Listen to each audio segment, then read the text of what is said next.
Our second Real Ranked Oscar show, first ever RTF Oscars, going live right now.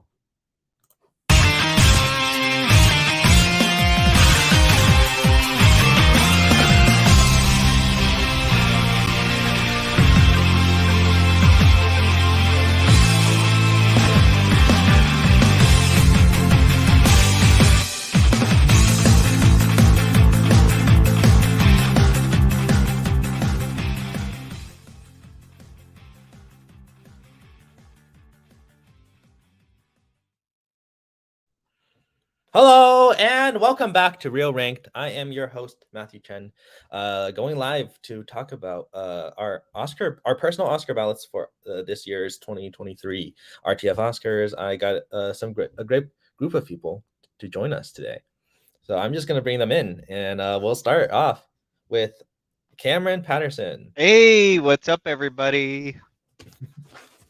Love to talk my favorite movies. We got Cole Sanders. What's up? And Albert Wiradharma. You can't copy me, Albert. Come on. All right. He's unmuted anyways. Oh, damn it. So how's everyone doing? Are you guys excited to be here? Yeah, very professional show we got here. I'm very excited. Oh, yeah. Mm-hmm. This is my equivalent to a suit, so this is all you get. Oh, this is my suit, baby. I got my gizmo suit. Trick or treat. I think I'm not wearing it. I'm not wearing a suit. You got your the Flash shirt? Oh no. It's Kamala. Miss Marvel, yeah. So. This is League of Legends. League of Is that the logo for League of Legends? It's is that the shirt for Arcane? Like it's because of the color. But yeah, I'm excited to get started. We're just gonna talk about our own Oscars. So in case you guys don't know what to nominate, and we have some ideas to throw out at you guys. So we can get started with the first category we're gonna talk about, which I know some of you don't actually have a full list, but it's okay. We're gonna go over it anyways. Best documentary feature. I don't have any. I haven't seen any documentaries from last year, so unfortunately, I don't have any docs. But what about everyone else? Oh wow. Okay. Well, you gotta get out of the fiction, man. You gotta get into some nonfiction. I know, Cameron. You want to start? What do you got this year? Yeah, I've only got two. I've only seen two, and I don't know. I think one of these will come up more than once, and it's kind of a wild card pick. But I have We Met in Virtual Reality, a doc about people living their lives in VR chat, virtual reality game. Damn, I wonder who showed you that. I bet they were a really cool friend. Yeah, I don't know. Yeah, it's weird how I found it. Yeah, but yeah, it actually surprised me quite a bit. But yeah, should I say my other one as well, or we go around? Yeah, go ahead and say your other one. And then my other one is Fire of Love, which has been getting some buzz, but I thought it was actually very good. I think it's worthy. It'd probably stick around. I saw more too, but yeah, I thought it was sweet. Well done. Well edited. Definitely check it out. All right. Awesome. So we can go to Cole, or do you want to go to you last since you have more to talk about? Maybe Albert. I wonder if you have any. I don't think you're gonna have any repeats, but you might want to go. Let's see my list for best documentary feature. I have the same amount of films in my list as the amount of wins Matt Fragapane have in singles. So as of now, he's only going up though. Sorry, Matt. I believe in the guy. All right. Well, I did try to fill out my list all the way. Matthew might have some qualms with the legitimacy of some of these films, but I still stand by them for the most part. So as previously mentioned, Fire Love, I think it's great. Kind of falling along the veins of the other National Geographic movies. This is definitely a step up, and it's kind of been really exciting to see. I can't remember. I saw early preview for that, and I was really excited, and I finally got around to it, kind of catching up for this, and it was great. And We Met in Virtual Reality, which check it out. It's actually good. I know it's going to be a hard premise to sell to most people. It doesn't look great because it's in VR chat, but there's some interesting elements to that, especially in the kind of post-COVID era. So, and then the three that are, I don't know, questionable. Disney Channel theme, History Mystery, from our boy Kevin Perger on the Defunctland channel. Hey man, listen, if it could be eligible, I think that man would submit it. It's almost 2 hours long anyways, so it's not like it's not hitting those standards. But it's definitely a deep dive into the history of the Disney Channel theme. I'd recommend, and it's on YouTube, so you can watch it whenever. And then the rest of them are kind of filling out here. I had The Sound of 007, which is a Amazon doc, kind of talking about the themes for Bond and the music that goes along with it. Not sure if that's eligible either because it's just streaming, but whatever. It was really interesting. And then it's a documentary on Letterboxd, so I got Jackass Forever on here because who doesn't love a Jackass movie? Fair. I mean, I think it's categorized at on Letterboxd, IMDb, and it was theatrical as well. It meets all the requirements. Yeah, if anything, it meets requirements more than most of mine on here. So I think that makes it worthy. But yeah, it's more Jackass. What could you ask for? Yeah, we love seeing people get the shit kicked out of them, and also, I guess a lot of dicks too. There's in this one, but one could say my year of dicks. My year, so I gotta check that out. Anyways, so yeah, look at dudes being bros. Dudes being bros, doing stupid shit. Basically. Yeah, that's me on that one. I think, and I think that's it for us for documentary. Yeah. All right. So that's all from us for documentary feature. But chime in the live chat if you guys have any that we didn't bring up. All right. So we're gonna go to the next category, best international feature. And I guess I can start with this one because I didn't talk about the documentaries. But yeah, my 5 for documentary feature are All Quiet on the Western Front. I have Corsage, which is it's a great movie. Would recommend. I have Decision to Leave, Inu O, and RRR. So yeah, those are my 5. Yeah. All right, Cameron. Yeah. Okay. So I wasn't able to get 5. I just have 4. But yeah, I have Missing Home. So yeah, thank you, Albert, for showing me that one. Thought it was good. All Quiet on the Western Front, of course. RRR and Decision to Leave. But yeah, pretty tough race, but yeah, some good movies there. I got to see Corsage. So it's Vicky Krieps. So you. Yeah. Yeah. Star of Old. Among other things. Old, we love Old. I love Old, man. Old, great. All the haters. # Old Sweep. All right. Yeah, so I'll go. Yeah, smaller list for me, unfortunately. I haven't had a chance to catch up on some international features this year. But I did end up seeing Decision to Leave and All Quiet on the Western Front, and I think they're both very much eligible here, particularly Decision to Leave. I think it's a lot of great stuff and some surprising the fact that it wasn't nominated in the Oscars. Yeah. But I don't know if that's the submission thing or if a matter of just like little too late. Who knows? Because that was the movie submitted, and a lot of people they got nominated at like Golden Globes and other. So it got its recognition elsewhere, but obviously Academy Awards was a little short this year on that one. But yeah, Decision Leave is probably my favorite this year for sure. All Quiet's great for what it is, which is a adaptation that's kind of not adapting the original story, but it's also really great one film. So I think you really can't go wrong, and it's very interesting to see All Quiet on the Western Front alongside movies like Top Gun. So very anti-war against the very much military-industrial complex supporting movie, but whatever. Yeah, so that's all for me for international feature. Albert, you got anything? Yep. I think 3 of the 4 have been mentioned. RRR is all 4 there for me. All Quiet on the Western Front, Missing Home, Cameron mentioned it. I have another Indonesian movie in here, Stealing Raden Saleh. Heist film about stealing a painting. and it's pretty fun. Probably better than Missing Home, to be honest, in terms of animation movie this year.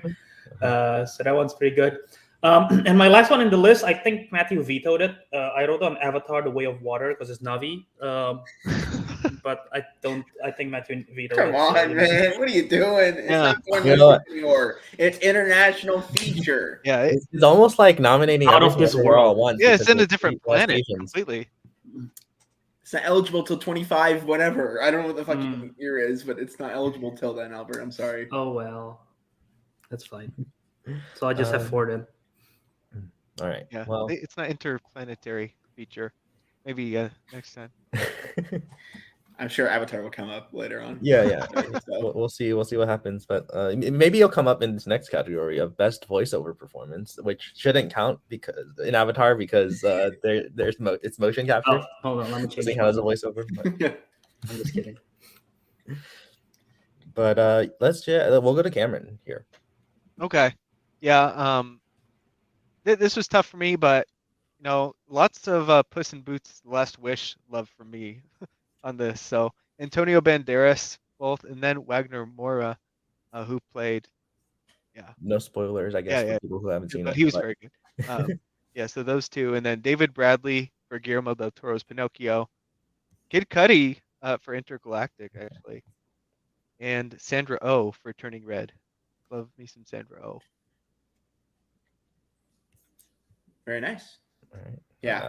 Spence asking if Barely Lethal is winning anything. here. Oh, Spence. Come on.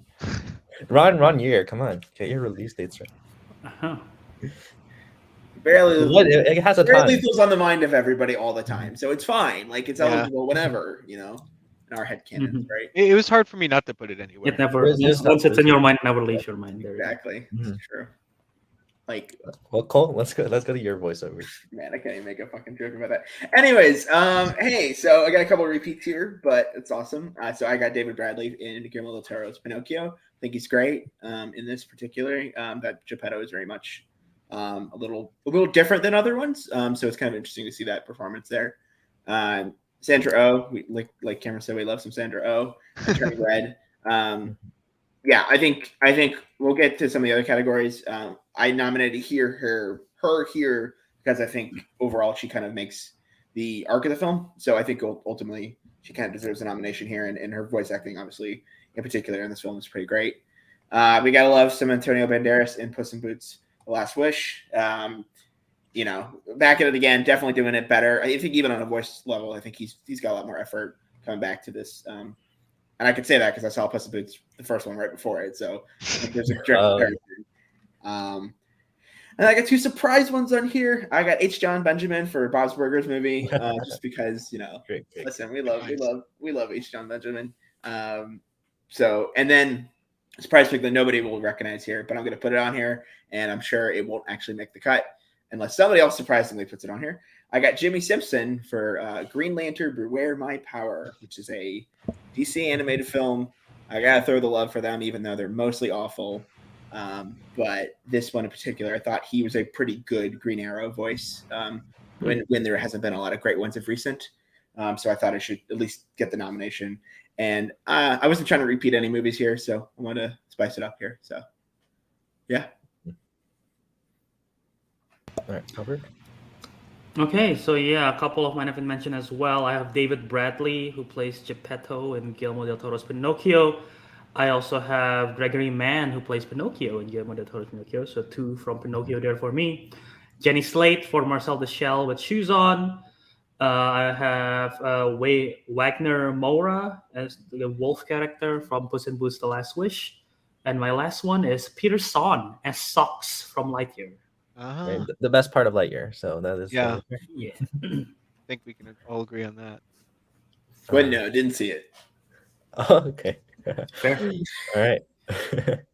So my 5 is David Bradley, also Guillermo del Toro's Pinocchio. I have a different Turning Red performance. I have Rosalie Chain, who voices May, and I think she just does a great job of playing that like teenager character, and very very lively voice there. I could have nominated a lot of people from Puss in Boots: The Last Wish, but I ultimately decided just to pick 2, And so I went with Wagner Moura, like you all, and most of you, and Harvey Guillen, who voices Perito in Puss in Boots. Who I think just there's a lot of comedy there, but also just like there's this piece of like heart that is also included. Part of me wanted to just like put in is it Kevin McCann who voices Ethical Bug, just because like Oh yeah, because he sounds like Jimmy Stewart. Yeah. yeah. Oh wow. Don't you have a conscience? Conscience? But yeah, I didn't end up doing that, but that would have been really funny if I did. And then I went with Jenny Slate for Marcel the Shell. Fair. Yeah. Been doing it for years. Yeah. She's back. So is Jenny Slate in all of our list? No, I fine. didn't make my cut. But to be honest, if one isn't eligible, I'd probably slot something in there, Matthew. So just let me know. All right. So then we will move on from voiceover to best animated feature. All right. You want me to take this one? Yeah, go. Awesome. All right. So starting with animated feature, top of the list for me right now is still Puss in Boots: The Last Wish. I think it's fantastic. I think it's doing a lot of what the Spider-Verse kind of legacy has instilled on a lot of anime features of recent, and I think it's doing really well. And then on the kind of other side, Pixar house style, Turning Red is very much that, but also taking a lot of influences from other films, particularly I think there's some Hosoda films and some Ghibli stuff in there as well. And so I think reinventing the wheel, but also doing it in the Pixar style is really fantastic. And I think it has some of the best heart in terms of animated films this year. Purito making in Puss in Boots 2 does challenge that a little bit, but I think for sure overall the film. I got Guillermo del Toro's Pinocchio. Probably only Pinocchio I gave a shit about. So definitely better than the other Pinocchio this year. And I have Apollo 10.5, another Richard Linklater rotoscope animated film coming out from Netflix this year. Not exactly probably what the trailer envisions, but I think the movie is a great exploration of that time period. And for a lot of reasons, I think it executes that a lot better than some of the other films I've seen from him in terms of that style. So that's on my list. And then finally closing out Marcel the Shuttle Shoes on. It's great. It's eligible this year for the Academy rules. So I think in this case, I should definitely have it on here. And I think it's lovely. It's charming. And it's definitely, it'll pull on heartstrings for sure. So that's my 5 for this year. Albert, what you got? All right, so I have Guillermo del Toro's Pinocchio. That is my favorite of the year. I love it. It's incredible. Puss in Boots: The Last Wish. Everything you've said, it's awesome. Can't believe Puss in Boots film is one of the best of the year. And the second one too, man. I mean, yeah, it's crazy. Someone, IGN, I believe, wrote this review saying that this is the Logan of the Shrek series, and I'm like, makes sense. Yeah. And it's a bit hyperbolic, but sure, I guess it fits. I have the third in my film list is Marcel the Shell with Shoes On. I recently just watched it. I really, really love it. It's so adorable. Couldn't hate it. And then the fourth one, Chip and Dale Rescue Rangers. Matthew said it's eligible, so yes, I put it here. It is a super fun film. There's so many weird and wacky concepts in this film, and it works really well in this weird, like Who Framed Roger Rabbit kind of world. And it's fantastic. I really love a lot of aspects about it, just seeing all the characters and the story and everything in there. And the last one is Enter Galactic, the Netflix original. I like the animation style. The animation style is really cool. The good soundtrack, and I like how all of these stories, all of these animated films here is quite mature for animated movies. So yeah, there's that. All right. So I guess I'll start with my winner as well. My personal pick is Marcel the Shell with Shoes On. It's just that one really hit me. I just really loved it. Really, really delightful movie. And then I also have Guillermo del Toro's Pinocchio. I have Puss in Boots: The Last Wish, Turning Red, and I don't think anyone else will have this. Inu-Oh as my final pick. Cool. Yeah, we didn't talk about that international feature when you nominated that, but I am going to get to that eventually. I'm a big fan of Yuasa myself, so I just haven't had the chance to catch it. That probably would have made my international as well, but so I'm excited. This I think nominating this year definitely it motivates me to catch it here. So Yeah. Yeah, there's a lot of animated movies that I wish I was able to catch. I feel like I didn't watch too many this year, but of the ones I've seen, Guillermo del Toro's Pinocchio takes the crown for me. But Puss in Boots: The Last Wish was also very good. It was tough to choose between those. The two front runners, at least for us, I think we all have those on there. But I also really liked Intergalactic. That's been mentioned too. I thought that was really good, pretty mature, really good animation. Turning Red, I thought it was a solid entry, for sure. There were things I liked about it, and the Bob's Burgers movie, a fun little romp in Bob's Burgers land, with all those characters. So yeah, I enjoyed it. I think if you're a Bob's Burgers fan, you'll definitely get a lot out of it. So, All right. yeah, awesome. So then, all right, we'll move on to the next category of best soundtrack. We'll go to Albert first. I'm looking where best soundtrack is in this. Oh, okay, Slide there we on go. over. All right. Best soundtrack. I don't know who my winner is because they all are pretty good. But if I had to pick one on the spot, I would say I would give it to Thor: Love and Thunder just because the soundtrack is like pretty freaking great with AC/DC and everything else in there. ABBA. ABBA is there too. Yeah. They got AC/DC, they got Never ABBA. forget. Do they have Led Zeppelin? I think they do. I think so. Probably. No, they have Guns N' Roses. Yeah, Yeah, definitely. Yeah. Roses. So yeah, I mean, like it's so good. It's so much fun. I just rewatched it recently, and every time the different soundtrack plays, I'm like, damn, I forgot they have that in that film. So yeah, just mentioned that Intergalactic. The soundtrack is pretty good as well. I have it there. Bullet Train, great soundtrack from that film as well. Buddies, good soundtrack from that as well. So that's 4, and the 5th one is Hustle, the Adam Sandler Netflix movie. Oh. If you asked me to name a song from that soundtrack, I couldn't tell you, but I know when I watched it was pretty cool. Name a song from that soundtrack, Albert. I'm not Googling it. Let me just check. I'm sure the Adam Sandler turkey or Thanksgiving song is on there. Let's just assume. Philly Philly by Eve featuring Beanie Sigel. Okay. Uh-huh. Yeah, those are words. Of course. Yeah. Okay. No, but it's cool. I love this soundtrack in that film. Those are words. All right. So my 5 is best soundtrack is After Sun. I have Bullet Train. I think the Japanese Holding Out for a Hero goes pretty hard. That's true. Watch Out Real Smooth. Thor: Love and Thunder, and Turning Red. Okay. Yeah, very solid. I have a lot of overlap here with one difference, but my favorite one I think is probably Bullet Train. I thought had a great soundtrack. But yeah, Thor: Love and Thunder isn't far behind. Lots of bangers in that, popular bangers. It's probably my favorite part about the movie too. Just fantastic song after song. Intergalactic.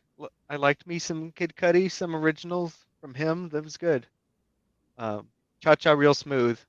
Also, yeah, that soundtrack stuck with me. It was good. And X. I thought the soundtrack in X was good. It was used really well. Yeah, especially Don't Fear the Reaper. Definitely used to full effect. And that just really stuck with me. So I put it on there for that. We need more cowbell. All right. Yeah. So I have a couple repeats from you guys, but I think I got some interesting things in here for sure.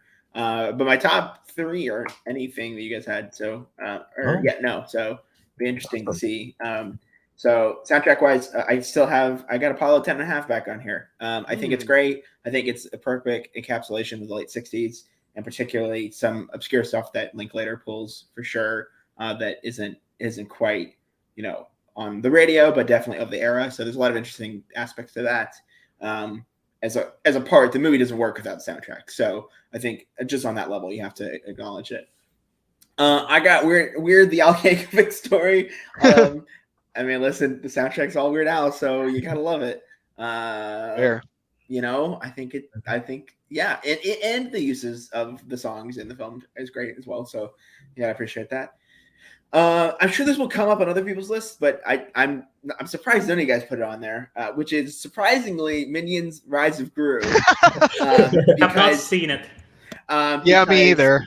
My God, that soundtrack is like, I mean, the movie's fine. That soundtrack's amazing. It's weird. There's just a lot of great covers from a bunch of modern artists of 70 songs, kind of encapsulating that era that the film was set. And for that reason alone, I mean, it's just amazing. I think there's some Steve Miller Band covers. There's it's quite a lot. I'd definitely check it out, even if you don't give a shit about the movie. Okay, I didn't remember that, so and then Intergalactic. Yep, I think Kid Cudi nails that, at least that part of it for sure, of the film. And it's definitely interesting. Got to get the kind of new things for the film, but it's not necessarily a score. So it definitely falls in the soundtrack category here. And then Thor: Love and Thunder, does it right. That might be the only thing it does right, but it does it right. So yeah, that's not fair. It's fun enough. Spence asking where Top Gun Maverick is on our list. Just for Danger Zone. It Come is on. good. You gotta wait for song, it maybe. Does have a good soundtrack. Just saying. Yeah, Danger Zone's the only thing I remember though, other than the original song too. But yeah, it's true. There's no Take My Breath Away, so I mean, I'm sorry. That's fair. All right. Great Balls of Fire. Miles Teller singing. oh yeah. Oh, that's true. Didn't think of that. But that's diegetic though. Does it count? Yeah. Oh. Yes. Oh. Yes. Yeah. Yes. Yeah, it counts. What do you mean? Of course it counts. Just testing you. All right. Well, Yes. what do you guys want? Let's move on to the next category in Best Ensemble. I think we'll go back to me first here. So I realize I don't have this in order. Let me fix that real quick. All right. So I listed off by alphabetical gender. So starting with Babylon. I think just everyone in the cast is spot on. Everything Everywhere at Once, The Fabelmans, Glass Onion, and Woman Talking. Yeah. For me, yeah, I have a lot of overlap there too. Everything Everywhere All at Once, also a great main cast there, ensemble. Babylon as well. People know I like Babylon a lot. I think it is a great ensemble. Really strong. Fabelmans. Glass Onion actually makes this too, because that's the main part of the movie, and yeah, there's a lot of room for a lot of different people to shine in it. And then the Northmen also, I think, great ensemble. Yeah. Cool. Stephen commented about the last thing we were talking about talking when the talking about. Well, I think that's a big reason, but also, that's also most of the movie, anyways. So nobody cares about that Lady Gaga song. Oh, okay, Stephen. Well, we're not saying that. Okay, yeah, definitely got a lot of repeat from you guys here. So I'll just go in the order that I preferred for this one. So Glass Onion, top of my list. I think it does it, makes the movie. Just short of that is Women Talking. We'll get to Women Talking, I'm sure, later. A lot of other categories here. But in particular, I think the combination of Claire Foy, Jessie Buckley, and Rooney Mara here, along with everybody else, just makes it. So we have to acknowledge that. Everything Everywhere All at Once. We'll talk about that for sure. It's a phenomenal ensemble, but just a little short here. And then I didn't love Babylon, but I think the ensemble is fantastic. And there's really no denying that, especially kind of as they intertwine with each other. I think it's really a great part of the aspect of it. And then I got Jackass Forever, man. Dudes being dudes, and yeah, so hell yeah. Before we move on to Albert, Stephen commenting Avatar Best Ensemble. Not on my list. Let's hear it. So my list is a lot of crossover again, though the order is very different. I have Glass Onion, Knives Out Mystery at number 1 and not even close, in my opinion. And so the second one is Everything Everywhere All at Once. The Fableman is third. Babylon is fourth. And the fifth one, Buddies. Buddies. Yes. Buddies. That's great. Yeah, that's is very right. fair. That was probably pretty short. Pretty short on mine. Yeah. That's so- like I'm on my short list of Yeah. what I was trying to figure out when I made my 5. Yeah, definitely So an good. honorable mention. All right, then let's go on to the next category, best stunts. Cameron, start us off. Yeah. Hey, Cameron, do a stunt. Whoa, Hardcore whoa, parkour. whoa, whoa, whoa, whoa! There's I'm my not, stunt. I'm not nominating that for best stunt. What the hell is that? Cameron's best you know, stunts. The that was my first- 2023 RTF Oscars Yeah, show. that's my You're right. first stunt That's my ever. So, nomination. yeah, long way to go. But what doesn't have a long way to go for me is Everything Everywhere All at Once. Payson, and Thank you, Ah. Payson. thank you. I'm not doing anything, but I'll take it. I'm just chopped liver. It's okay. But yeah, Everything Everywhere All at Once. I mean, come on. I thought very interesting fights in it. Fight choreography was amazing. It was just awesome. But yeah, so that takes the top spot. But then RRR also lots of crazy great stunts in that movie throughout the whole movie. The Woman King, I think it deserves to get best stunts here. Lots of good stuff with battles there. Top Gun Maverick, just the sheer fact of the fighting or going in those fighting jets. Mhm. You know, pretty Yeah. amazing that they were able to do that. And Bullet Train. You know, I liked what they were able to do with some of the stuff in there, so I think it's worthy. Yeah, awesome. All right. Yeah. So in terms of for my list here, I got the Batman. I think the stunt work in that is pretty great. It's pretty grounded, which definitely is different from a lot of the ones this year. So it's definitely a standout for me. Second here, I got the Woman King. To Cameron's point, I think the choreography is really interesting, especially the fight choreography, but particularly, especially the big battles. There's a lot of interesting aspects of that, and as it gets later on to the film, there's a lot of moving parts. So I think it really works out. Those are definitely the top two, but then right behind it, Everything Everywhere All at Once. I mean, it makes the movie. The choreography there, particularly the fluidity of it all, is so important to that film, and I think for that reason, it deserves a nomination here. Albert, I don't know, Albert. I'm curious what you think here.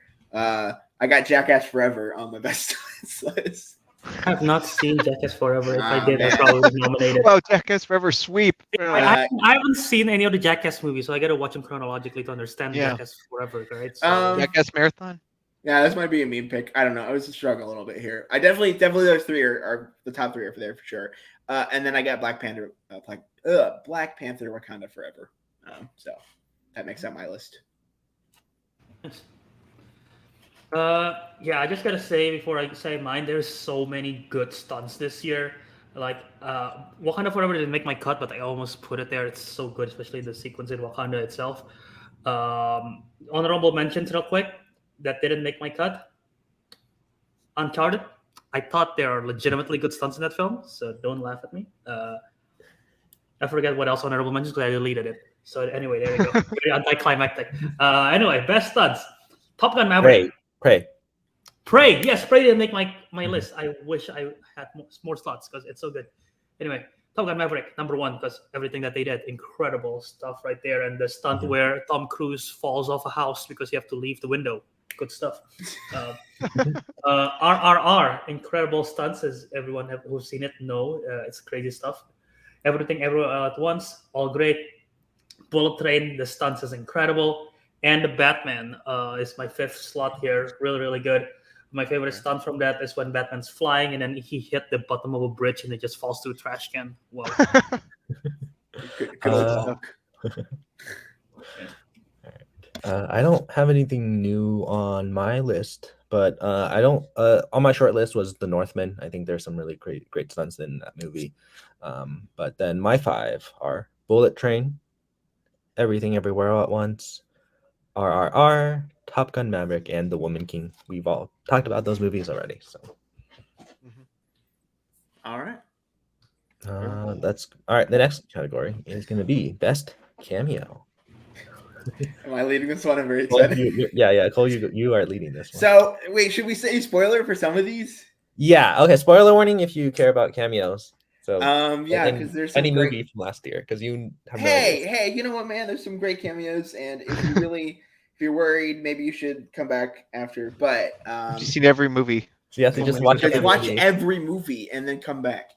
All right, number one for me with a bullet is David Lynch in The Fabelmans. It's fantastic. It puts a great stamp on the end of that film. And I can't wait for Cameron to do his impersonation once we get around. Yes, so I think for sure number one. The other ones are there, but I think this is that was definitely my favorite. Right under that, I have Hugh Grant in Glass Onion. I'm sure we'll see another Glass Onion pick on here, but I think the reveal of it all, and also I think it's just a great thing for Benoit to have a partner like that in that way, and that it being Hugh Grant is fantastic. I think it's perfect, and it's small enough. It doesn't make the movie like the whole movie, so it's just kind of there. A lot of cameos in the movie, but that is probably my favorite. Actually, a good cameo, all things considered, although David Lynch is great too. But Val Kilmer's in Top Gun. I think the way they do that is expertful, and they really take good care to get that right. And so for that reason alone, I think it's fantastic. And it's just an emotional scene for sure. And then, I don't know, Matthew might disagree with these last two, but whatever. I got Seth Meyers and Ben Stiller in Bros. If you remember, Seth Meyers plays Harvey Milk, and Ben Stiller plays himself as a hologram. Yeah, they're great. The cameos in Bros are really funny. You should. I don't even think they're credited, but it's great. And then lastly, I have John Krasinski Spaghetti in Doctor Strange 2. Nice. All right. Okay, so I'll go. Almost wanted to do a Multiverse of Madness cameo, but I just didn't make my short list there. But yeah, I'm gonna go from the bottom to the top here. My number 5 is Michael B. Jordan in Black Panther: Wakanda Forever. I thought his cameo is great. Did not see that coming, and it's a memorable scene. Val Kilmer in Top Gun Maverick. Everything Cole have mentioned, everything building up. I thought he's just gonna be a text the whole movie, and then he appears and like, oh, that's such a powerful scene. Number 3, I'm gonna credit the actor and the character that is being played. Tim Robinson playing Ugly Sonic in Chip and Dale Rescue Rangers. Oh my god, incredible character, incredible performance. If anything, just watch for that scene. Incredible stuff. So yeah, Ugly Sonic makes my list. Number 2, Channing Tatum in Bullet Train. Did not see that coming. Very random, and his 2-scene cameo is so great in that film. And my first one, I don't think any of you have seen this movie. You have seen it, and if you, and anyway, the film is shit. But this cameo, I absolutely love it. I don't know why I laugh at it every time. It's James McAvoy in The Bubble, the Netflix movie directed by Judd Apatow. Total garbage. One of the worst film of the year. But his cameo in that scene, and I'm going to spoil it for you guys because I'm pretty sure you guys won't watch it. But basically, the film is about them shooting in a bubble, right? And then all of the cast members are like sick of it, so they try to escape the bubble. They want to run out of the set. So Karen Gillan, one of the actors, started running. And then suddenly, out of nowhere, James McAvoy is just like walking, and then he looks at Karen Gillan and is like, "Why are you running? Why are you running?" And he starts chasing Karen Gillan like a madman and starts tackling her and just like, "Why are you running?" I'm like, "I don't know. Why do you attack me?" I'm like, "Well, you could have been stealing something." And just the whole interaction is so dumb. And the way how he got so furious so quick just made me crack up. So yeah, James McAvoy, best cameo of the year for me. I'll have to check that out on YouTube, I guess. Yeah. You can't even find it on YouTube. You gotta go to the Netflix if you have to see it on Netflix. I tried looking it up on YouTube. You cannot even find it, dude. So yeah. I'll wait till it goes on my TikTok algorithm in like a year. That's fine. Yeah. Before we move on, Steven brought up this for but Steven, Bruce Campbell wasn't literally spaghetti in the movie. He didn't turn into spaghetti. So think about it like that. That's true. But If- also, they did him dirty in that. Bruce Campbell dirty. in If that I movie. were to do a Multiverse of Madness cameo, I would have went with Ensign Mount because I mean, it was surprising, right? I Yeah, mean, that that was was a great- definitely a very surprising one. Mhm. Oh, for sure. Maybe Professor X's chair. That was my favorite. Yeah, exactly. Not Clea? him, just the chair. just a chair. Yeah. Yeah. It was a big chair. Bigger the better. Okay, so we'll go to my cameos, starting with Michael Stuhlbarg in Bones and All, who, if you guys haven't seen, has just this really, really great scene in the movie, and so I just really enjoyed it. I have Randy Newman, Everything Everywhere All at Once. He is the voice of Rakakuni, and I just love that part of the movie. I had to nominate Randy Newman. I have David Lynch for The Fablemans. I have Hugh Grant, also from Glass Onion. So that's the cameo that I have. I could have gone with Ethan Hawke. I decided on Hugh Grant. And I also have Val Kilmer from Top Gun Maverick. I think, was not expecting that scene to happen, and for someone who doesn't care about the first movie, it got me a little emotional. So. Well. Hell yeah. I think my top pick for best cameo, David Lynch, easily. For The Fablemans. Definitely. I don't know what came over me there, but something happened. I think I just was possessed for a It's second. just a cough. It's just a cough, right? Yeah, I think I got to get that checked out. Okay. But yeah, I still stand by it. That's my favorite, number one. But yeah, Michael Stuhlbarg for Bones and All, also very good. Unexpected, but incredible, the movie. Val Kilmer, I have to agree there with what you guys said. I think he definitely deserves a shout out. Michael B. Jordan, I also thought was a good cameo in Black Panther, Wakanda Forever. And then my pick for Glass Onion would be Ethan Hawke. But I don't think that's surprising if you know me. I thought it was hilarious, though, too. And it was surprising when it came up in the movie. So, yeah, that was a great cameo. You gotta rep your boy. I get it. I get it. I respect it. I thought it was worth it. I thought it was deserving, though. So. I have not seen that film. I have not seen. She said, I was gonna try to watch it today, but I ended up not watching that movie. Yeah, I heard that was a great cameo. Let's do a little research on this one, unfortunately, but ultimately, John Krasinski spaghetti came together on mine, so that's very important. So sorry, Spence, I didn't get the one you recommended. All right, well, let's get to the next category on the topic of spaghetti. Best visual effects. Oh no. Oh, do I start this? Yeah. I think we start with you. Okay, so number 5 for me is 3,000 Years of Longing, the Genie movie starring Idris Elba and Tilda Swinton. I don't think a lot of people saw that, but yeah, it's visually looks pretty good, especially because they have to make Idris Elba look like a giant most of the time. So it looks great. Fourth is Everything Everywhere All at Once. Self-explanatory, so many crazy stuff, and it looks great. Third is Nope, for both the monkey and the creature. So lots of great stuff there. Number 2 is the Spaghetti movie, Doctor Strange in the Multiverse of Madness. I love the visual effects in this film. So yeah, it's that. Number 1, by quite a good margin, Avatar: The Way of Water. Self-explanatory. Yes, yeah, exactly. I also have Avatar: The Way of Water on my list, of course, my winner. I have Decision to Leave, which might surprise you, but if you've ever seen the visual effects for the movie, it's incredible. It's insane, how much of it is VFX.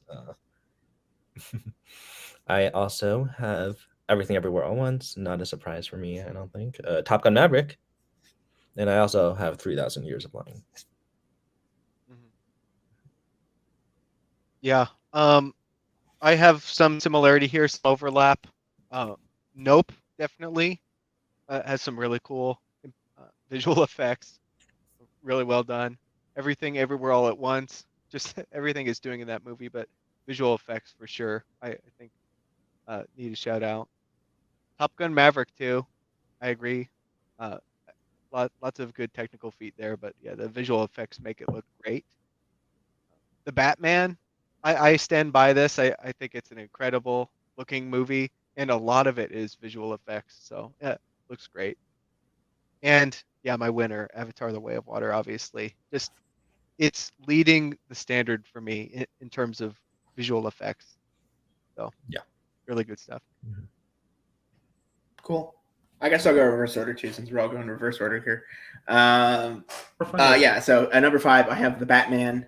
Yeah, definitely some interesting kind of set dressing on that, particularly on the VFX side. So I think anytime you can do Gotham in that interesting way, it's always a challenge, and I think they do it well here, kind of with the gritty realism that they're trying to go for with the film. Everything Everywhere All at Once just deserves to be on this list based on the budget alone and what they're able to do with the visual effects here. I think it's amazing, and the film is sold on that. And so to even get it at that level is fantastic. So there's a lot to love here. I have Turning Red on here. I think if you think about it in that normal conversation, and I don't know what the Oscars is like on this nomination wise, but the effects in this movie, aside of the animation and the rendering technology, is really great. And I think there's a lot of great, particularly smoke simulations in this film that I think is really awesome. And it's stylized in a way that somebody like Puss in Boots: Last Wish is doing, but I think they're doing it on the Pixar level, so it edges out in terms of if I was putting animated film this year on there for visual effects, definitely get in there. Nope, I think it's criminally underrated in terms of visual effects. I think what they're able to accomplish with the actual oh god, what's the monster's name? It's gonna kill me. Jean Jacket, but Jean Jacket is fantastic. And obviously the opening scene is terrifying, and the way that they were able to do that is fantastic. But a lot of also set dressing on that one too. And then of course Avatar: The Way of Water. I think inherently the film is sold on it, but particularly in this case, when VFX has become an industry that is very much how do we get it out as fast as we can and sell it enough to audiences. Avatar is doing it so that it's in a way that is a thing they're selling, and so that is what they're putting the time into. And so for that reason alone, I think it deserves the credit here for this year, but also for awards recognition because, yeah, nobody's doing it like they're doing it. And to be honest, man, I think it's by a lot. They're doing it better. Yeah, it's a completely new technology. It's insane. Yeah. Yeah. I mean, if you're in James Cameron's think tank of individuals and, I think ultimately it's gonna breed some form of progress in the industry. And so, you have to look at it from that perspective. Yeah, nobody's doing like they're doing it. Seriously. Some comments from Spence saying 3,000 Years rules, and they also would nominate Chip and Dale Rescue Rangers because just how many different styles of animation. That's true. I forgot to consider that. I think I had that in my short list as well as Nope. Both of those were in my short list. Can I change an answer right now? I'll change 3,000 Years of Longing. You're allowed to. I mean, Chip and Dale going in, replacing 3,000 Years. There we go. I forgot 3,000 Chip and Dale. Idris Elba wasn't big enough, I guess. Had to be bigger. Idris Elba against ugly Sonic? Come on, not even close. True. He could be Knuckles, but he's not ugly Sonic. So could have been in my voice acting. Oh, so Knuckles. Hey man, if you got enough of Ugly Sonic in that movie, you can go to We Met in Virtual Reality to get your Ugandan Knuckles. So in VR chat. So there you go. If you need your Sonic character, ugly Sonic character fix, they got that for you. Yeah, couple options. The Uncanny Valley as well in that film, which is like awesome. Yes. Oh yeah, particularly with the Seth Rogen character. Basically the Beowulf Robert Zemeckis era character is unruly. Like it's see that's the line for me where I don't know if I nominate it because I don't know if it's just bad because it's bad trying to be bad or not. But, but ultimately I could see where you're coming from on that, Albert. So I appreciate the shift. Effective. It's effective. Okay, so we'll move on to the next category, which is best sound. And let me see. I will start us off with Babylon. Quick, make a sound. That was a good sound. Okay, Okay. that's the best sound of the night. Let's see. Hey, ladies and gentlemen, best sound of the night. Best sound of the night. Cool. All right. I was trying to find something, did not work out. It's okay. We'll start off. Babylon, I think, just incredible use of sound.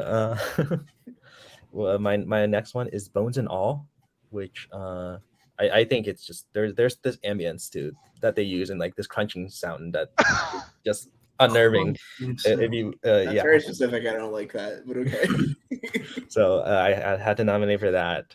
Didn't think a 100%. lot of people would give it anything, so I put it on mine. Everything Everywhere All at Once, of course. Nope, had to nominate Nope for this one, and then of course my winner is Top Gun Maverick. Solid. We'll see. All right. Well, I'll go next then.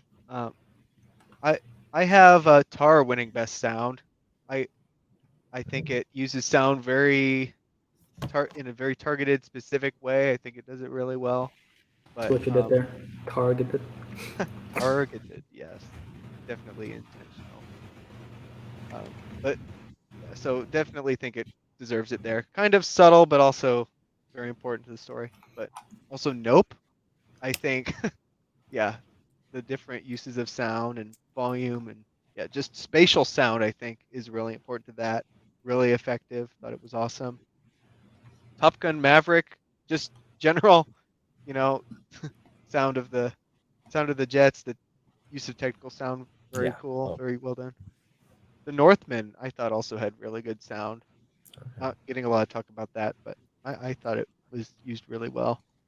And the Batman used sound. Yeah, no, that was a hard one to cut, but Yeah. I think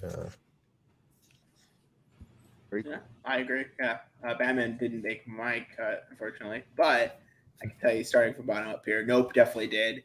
I think, particularly the sound with. I mean, the sound design alone is very much of the ambiance, and seeing an IMAX is definitely a biggest part of that for me. And then right above that, I do have Barbarian. I think Barbarian sound design is really fantastic. I think if we're gonna give horror sound design credit this year, I think Barbarian's doing it in a way that's different and unique and very atmospherically presented. So that makes my list. Top Gun Maverick on here. Aside from the fact it's just jets go burr. But listen, I think without that, the film doesn't work, and particularly in the aerial sequences, very important to portray that kind of scale of it all. So it makes my list here. Avatar: The Way of Water. Same long lines of visual effects. I think they're doing sound design very much in a way that is above a lot of big blockbuster films that I think you have to acknowledge it. But not quite making my top. My top here is All Quiet on the Western Front. Particularly, I think the any of the No Man's Land sequences, whatever you want to call them, I think they're all really well choreographed in terms of the sound design, and that makes a lot of the ambiance of the direness of it all. So for me, it's like Avatar is the best use of it, but All Quiet does it the best, if that makes sense, right? So like in terms of the actual application of all, like Avatar's doing it on average better, but I think All Quiet gets some fantastic scenes, right? For me, that it elevates it above Avatar here, but it's a very close race here. So that's my picks. All right. Yeah, I am by no means an expert in sound. When Cole asked me to make a sound, I didn't make a sound, so that just proves how far I know about sound. You might make it in the A Quiet Place world. I'm just saying. You might be okay. Possibly. you mentioned All Quiet, and Rachel. There you go, Rach. Tonight, baby. But yeah, so my nominations will be very off. But anyway, here's my nominations. I have Nope for everything that they all have said here. Avatar: The Way of Water, number 4 there. Number 3, All Quiet on the Western Front, like what Cole said. Number 2, The Batman the Batmobile alone. Oh, that sound effect in the theater is incredible. And Top Gun Maverick, literally, especially that final sequence, the jet fighters and everything. Oh, that's so good. So yeah. I appreciate the sound of Tom Cruise running in the snow. That was my Mm-hmm. Now you know what, the combination of sound, I guess it is just sound, that the one of the scenes in the beginning of the movie where Ed Harris is standing and a plane Yeah. flies over him. A fly over him. A plane flies over him and it's all shaking and everything. That is incredible. Yeah, I remember that. Yeah, that was cool. All right, so next one we'll go to is Best Original Song. We go to Cameron first. Okay, I'll say my first pick last. But you know what I threw on here? I threw on "Try to Look Like Ellie Trash" from the Bob's Burgers movie. Hell yeah! I really enjoyed that song in the movie, and yeah, I thought it was a lot of fun. I wanted to pick something from that movie, but also "This Is Life" from Everything Everywhere All at Once. Very good. Hold My Hand, Top Gun Maverick. Come on, Steven. I thought it was pretty good. So I'll hold that hand. Lift Me Up. Yeah. I like Rihanna a lot. I thought this was a very powerful song, so definitely makes it for me for Black Panther: Wakanda Forever. But my top pick is Not To from RRR. It's just amazing. The whole dance sequence along with it, but just all of it, I loved it. Yeah. Awesome. Yeah, I'll start from bottom up from mine. So I have "This Is a Life" from Everything Everywhere All at Once. David Byrne, cool. Just gonna put that up there. So that's the only reason I need. I'm sorry, but also it's great. Is he gonna be with the performance this year? I think? No. But he's in the song, original song. Yeah. Damn. Nobody Like You from Turning Red. I think all of the boy band compositions in the film are great and definitely sells the. I think what I love about a song. Sorry, Rach.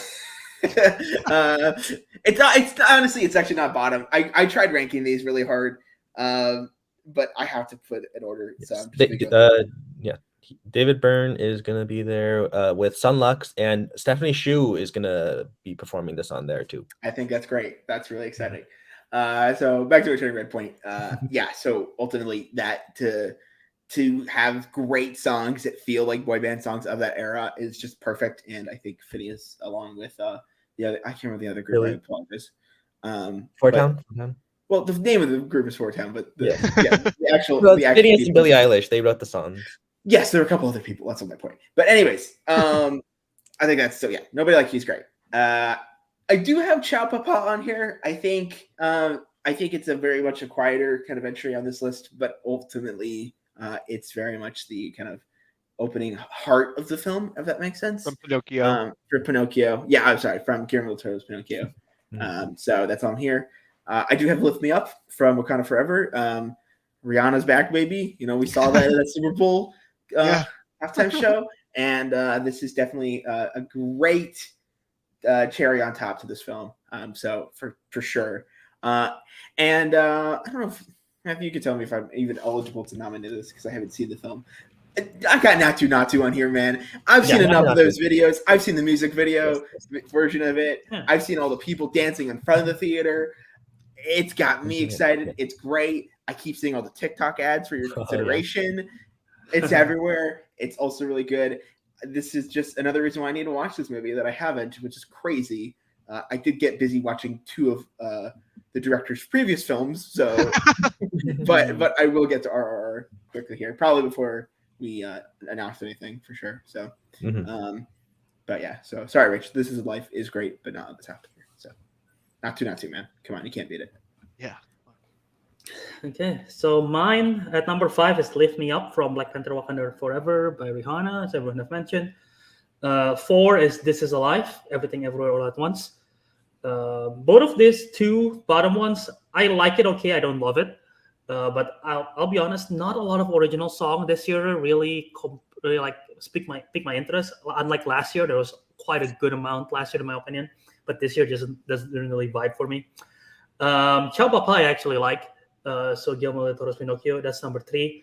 Number 2, I have a Top Gun Maverick song, but not the one that everyone mentioned. I put I Ain't Worried by One It's the Republic. better song.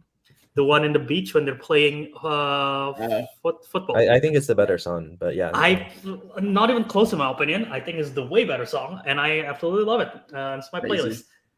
Gaga hater, bro. What the hell? The Gaga song is alright. It's an alright song. I like Gaga, but that sounds fine. This one's so much fun, dude. Like literally. Yeah. But number 1 though, Natu RRR. I think it's gonna win. I hope it wins the Oscar. I think it will. But it's a great fun song. So yeah. I cannot wait to see that performance. They better Yeah. just. Yeah, oh my god, I'm so excited to see that. I don't have Hot Girl from Bodies. How does that one go? I don't remember. Matthew, Yeah, why don't you sing sing on and get us copyright strike? Yeah, that's, Sing it, Matthew. I don't And I know remember you do it how so goes. accurately that we will get copyright strike. So Uh-huh. please go ahead. But I have a few honorable mentions. What Unfortunately, I didn't really like most of the songs of Pinocchio, so I don't have any of those on my list. But I was very close to putting New Body Roomba. Having just watched White Noise, it's probably the best scene in the movie. So it is. It's also just a good song. I really enjoyed it, but did not make the cut for me. And then I think I'll go and start off with saying I have "Lift Me Up" from Black Panther. Rihanna is back. It's a great song. I also have "Sunny Side Up Summer" from the Bob's Burgers movie, which is I think it's actually a great like intro to the movie, and like I like how each character has their own like different melodies and how it comes together in the end, and it just works super well. I think it's really fun. And then I have "This Is a Life," "Everything Everywhere All at Once," probably my second favorite song of the year. But yeah, it's great. And then I have "Natu Natu" for RRR, and "Nobody Like You," Turning Red, just perfectly, that spirit of 2000s boy bands. Listened to it a lot. I've listened to that song so much, and so yeah. It's never not on your mind. Let's see. No love for Doja Cat Vegas. Elvis is so bad. I couldn't nominate Elvis for it. I forgot. I don't about think it's that song. eligible in the Oscar roles because it's It's also just like it's not all original, is it? right. So it's Right. weird. Yeah. But shout out to the music at Elvis. I mean, aside from the actual Elvis music, I think the crazy ass freaking Britney Spears covers of mashups of these songs with like your point with Hound Dog and Doja Cat. It's weird. It's crazy. Yeah. What they're doing. I didn't really think it worked for me, but I get it. I get it. Yeah. I don't think it worked for me either, but yeah, it was definitely trying something. I don't know if it works. Yeah. I just think it's interesting. Because Yeah. it's a Baz Luhrmann thing, but yeah. This is true. This is true. Baz Luhrmann has to make songs work in different eras and genres Yeah. that don't. Made it worse. Yeah. He did that sort of thing. I in would say Weird made it Al. worse, but that's fun. That's fine. You're gonna disagree. Okay, so let's go to the next category of best production design. And Cole, we'll start with you. Hold on, I'm behind. I'll go reverse order here. I got the Fablemans on Oh, here. I missed the category. What do we Actually, got?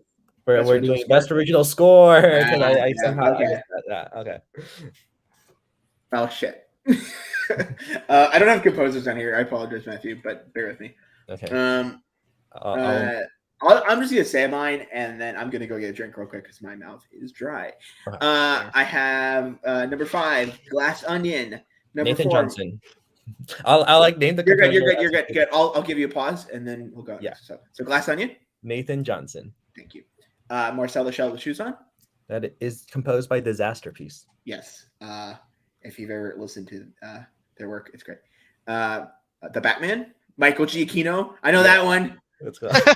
Babylon, Justin Hurwitz. Yep. And Nope. Michael Abels. That's right. So yeah. I'm a dip and score off to Albert. Okay. All right. Currently, number 5, I have Sun or Sunlux. I don't know. Sunlux. Yeah. Sunlux.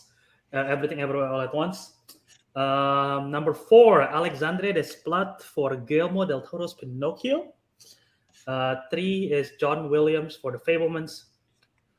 2 is Michael Giacchino for The Batman. And at number 1, Justin Horowitz for Babylon. Let's go. My favorite of the year.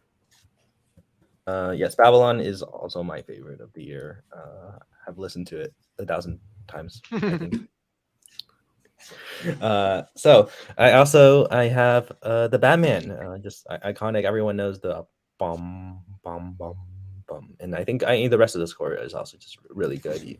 Not just The that one. The Catwoman theme. I love Catwoman. Yeah. And That's yeah, good. I agree. I have this is an odd one, but I have Decision to Leave. I don't know if anyone else has this pick, but I having watched the movie, I wish the soundtrack, I wish the score was on Spotify, because I would definitely listen to it on repeat. I think it really adds a lot to the whole movie as well, without talking too much about spoiling it. But yeah, Decision to Leave on my list. Everything Everywhere All at Once. We talked about that already, and then I have Turning Red, Ludwig Göransson. I just have this score like stuck in my head. I have like every piece of it just it's in my head for sure. And so a big earworm, but I think a shout out to just Disaster Piece in general, because also Bodies has a great Disaster Piece score. Yes. So all right. Yeah. Cameron. Yeah, that's a good honorable mention. And yeah, Decision to Leave almost made the list for me too, but I don't know. I'm bad about scores. I didn't really remember as much of it as I wanted. But what ended up making it is my number 5 is Avatar: The Way of Water, Simon Ranglin.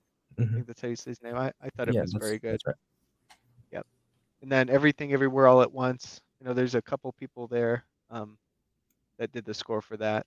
But yeah, very good.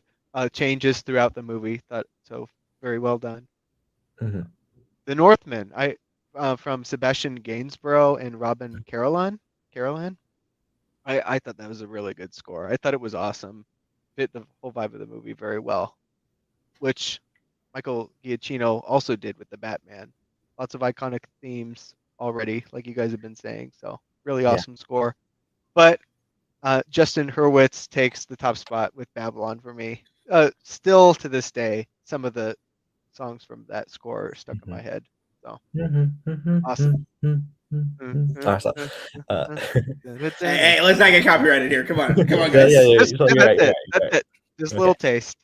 Also, Bones and All was on my list for a while, but Trent Reznor, Atticus Ross, great score for. Oh yeah, I was gonna say Northman was just short of mine, so I appreciate the love there. So.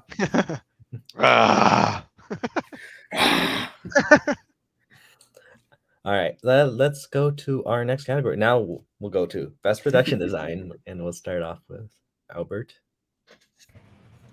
All right, Production Design. This is the set design category, and at number 5, I have Black Panther: Wakanda Forever.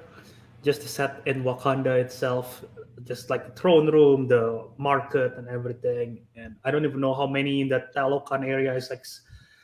Well, probably a lot of them are CG, but there are like definitely concrete stuff like the painting and everything like that in the room with now more all incredible stuff. That's number 5. Number 4, Everything Everywhere All at Once. Just the IRS building, the laundromat, everything. It's simple, but it's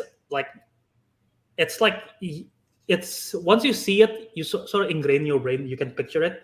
So I feel like that's a good testament to production design there.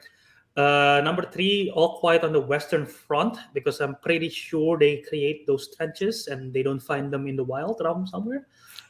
So yeah, great stuff there. You never run into a wild trench? No, I don't think a natural cave trench. I don't think I've accidentally walked into no man's land in the trench before, so no, I don't think so. That's good.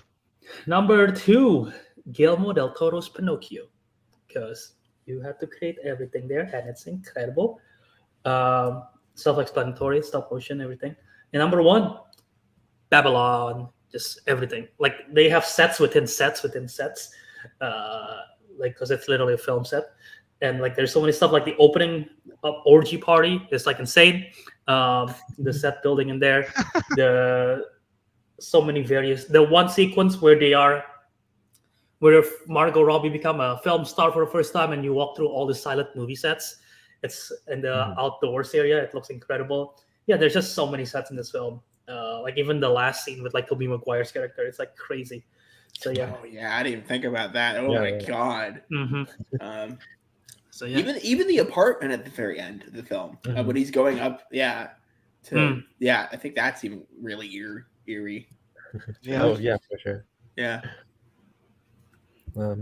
Before Rachel was saying "See How They Run," which I think that's a really interesting pick. That's not bad.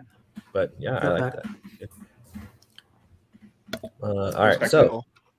my 5 are Babylon. Yes, it's incredible. Albert has already talked about that. Everything Everywhere All at Once. Just yeah, GDT's Pinocchio. I have Glass Onion. I think the whole the Glass Onion. What? Whoa! The glass Whoa. onion. I know. Yeah, it's great. And then I have The Menu, which I think is just like very memorable, also on an island. But like the whole production design is just very memorable to me. Like I can picture like the kitchen, the dining Good room, pick. like Yeah, like the tortillas.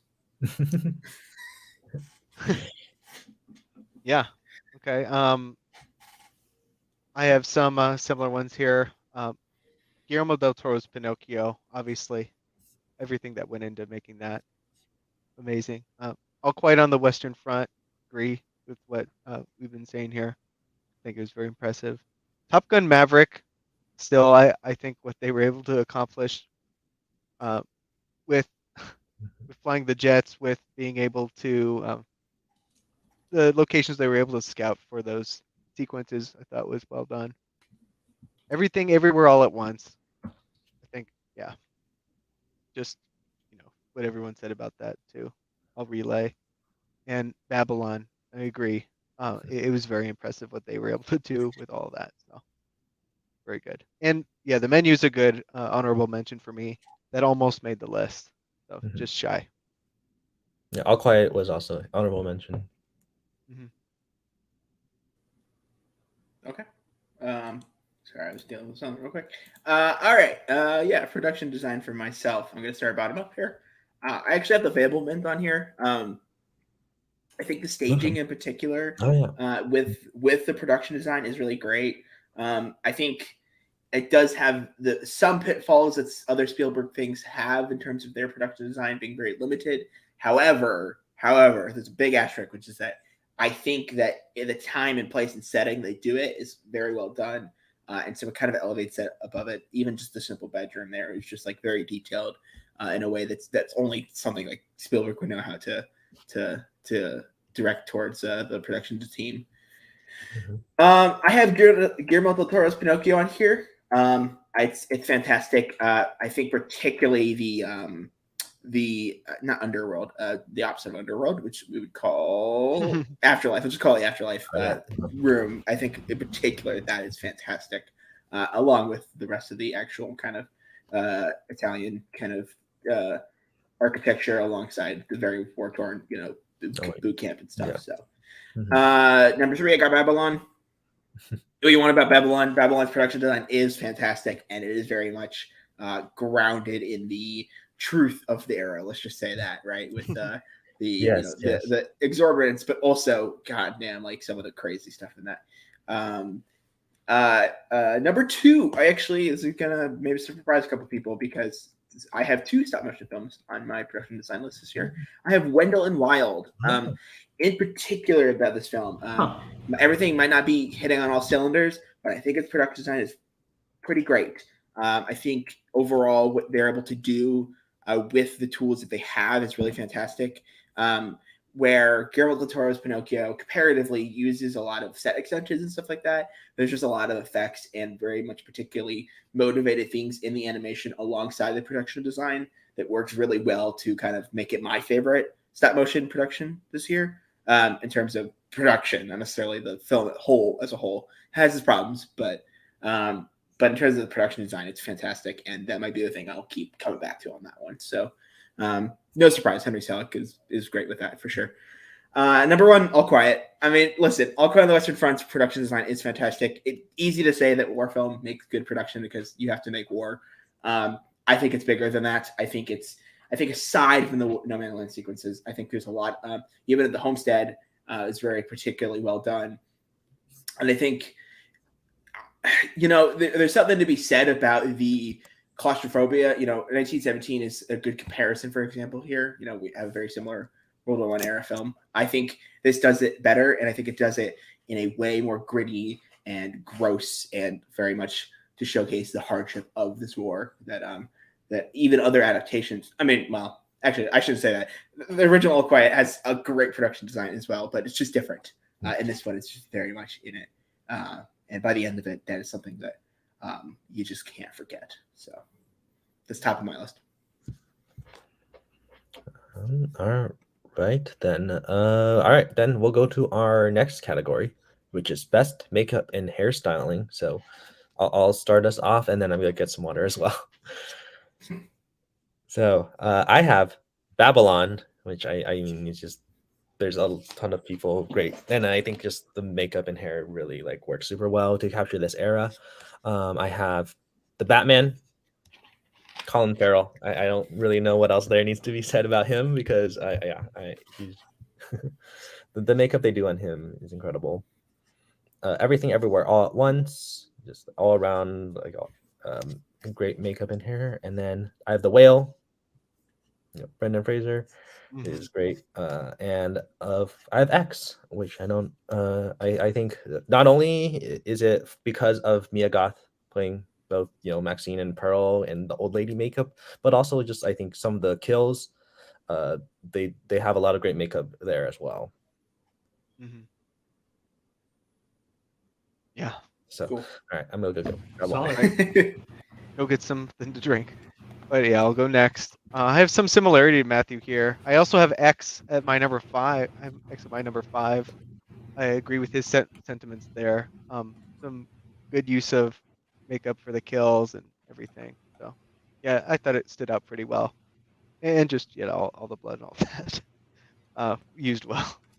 But Babylon, I have that here too. I think there's some pretty crazy makeup and just hairstyling and everything that goes on in that movie. For kind of reflect the time, but also specific style. So very cool. The Batman, I agree with what Matthew said there. Everything, the different characters there. Everything, Everywhere, All at Once. Just a lot of different cool makeup going on. So yeah, it's awesome. But taking my top spot is All Quiet on the Western Front. I think for a lot of what Cole said for best production design, that's kind of why it wins for best makeup for me. Just I don't know, it's just really brutal makeup, really intricate and thought out. It just makes it really visceral and well done. So that was great. You okay there, Cole? Oh no, he's dying. He's creating a scene from All Quiet on the Western Front. Yeah, I'm inhaling the mustard gas. And holding a gas mask on. It was all part of the bit, guys. I promise. It's not the Coke Zero. Anyways, hopefully I can make it through this before I cough again. You want me to go first? No, I got it. Don't you worry. All right, number Mud does make good costume design. Yes. Makeup and hairstyle. That's not on my list, unfortunately. Maybe 6, but I'm a big camp. Mud isn't enough, but that's just fine. All right, number 5, I got The Woman King. I think particularly the hairstyling on this one is very intricate and might necessarily be period accurate. There's a lot of conversations about that, but I think ultimately the makeup and hairstyling to get it period accurate to an extent, and also ultimately it's just doing the most. I think there's a lot of hairstyles and different choices the way it made, even with the I guess it's the Portuguese, let's just call them Portuguese colonizers. I can't remember even that kind of side of it. I think it's really well done. Glass Onion, say what you will. There's a lot of work that goes into making each of these characters, and makeup and hairstyling goes a long way with that. particularly with Kit Hudson's character. Black Panther: Wakanda Forever. Other reasons I say for Woman King here, but they also have the task of making it a fictional kind of very bombastic, alongside Wakanda, but also of Albert, help me out here.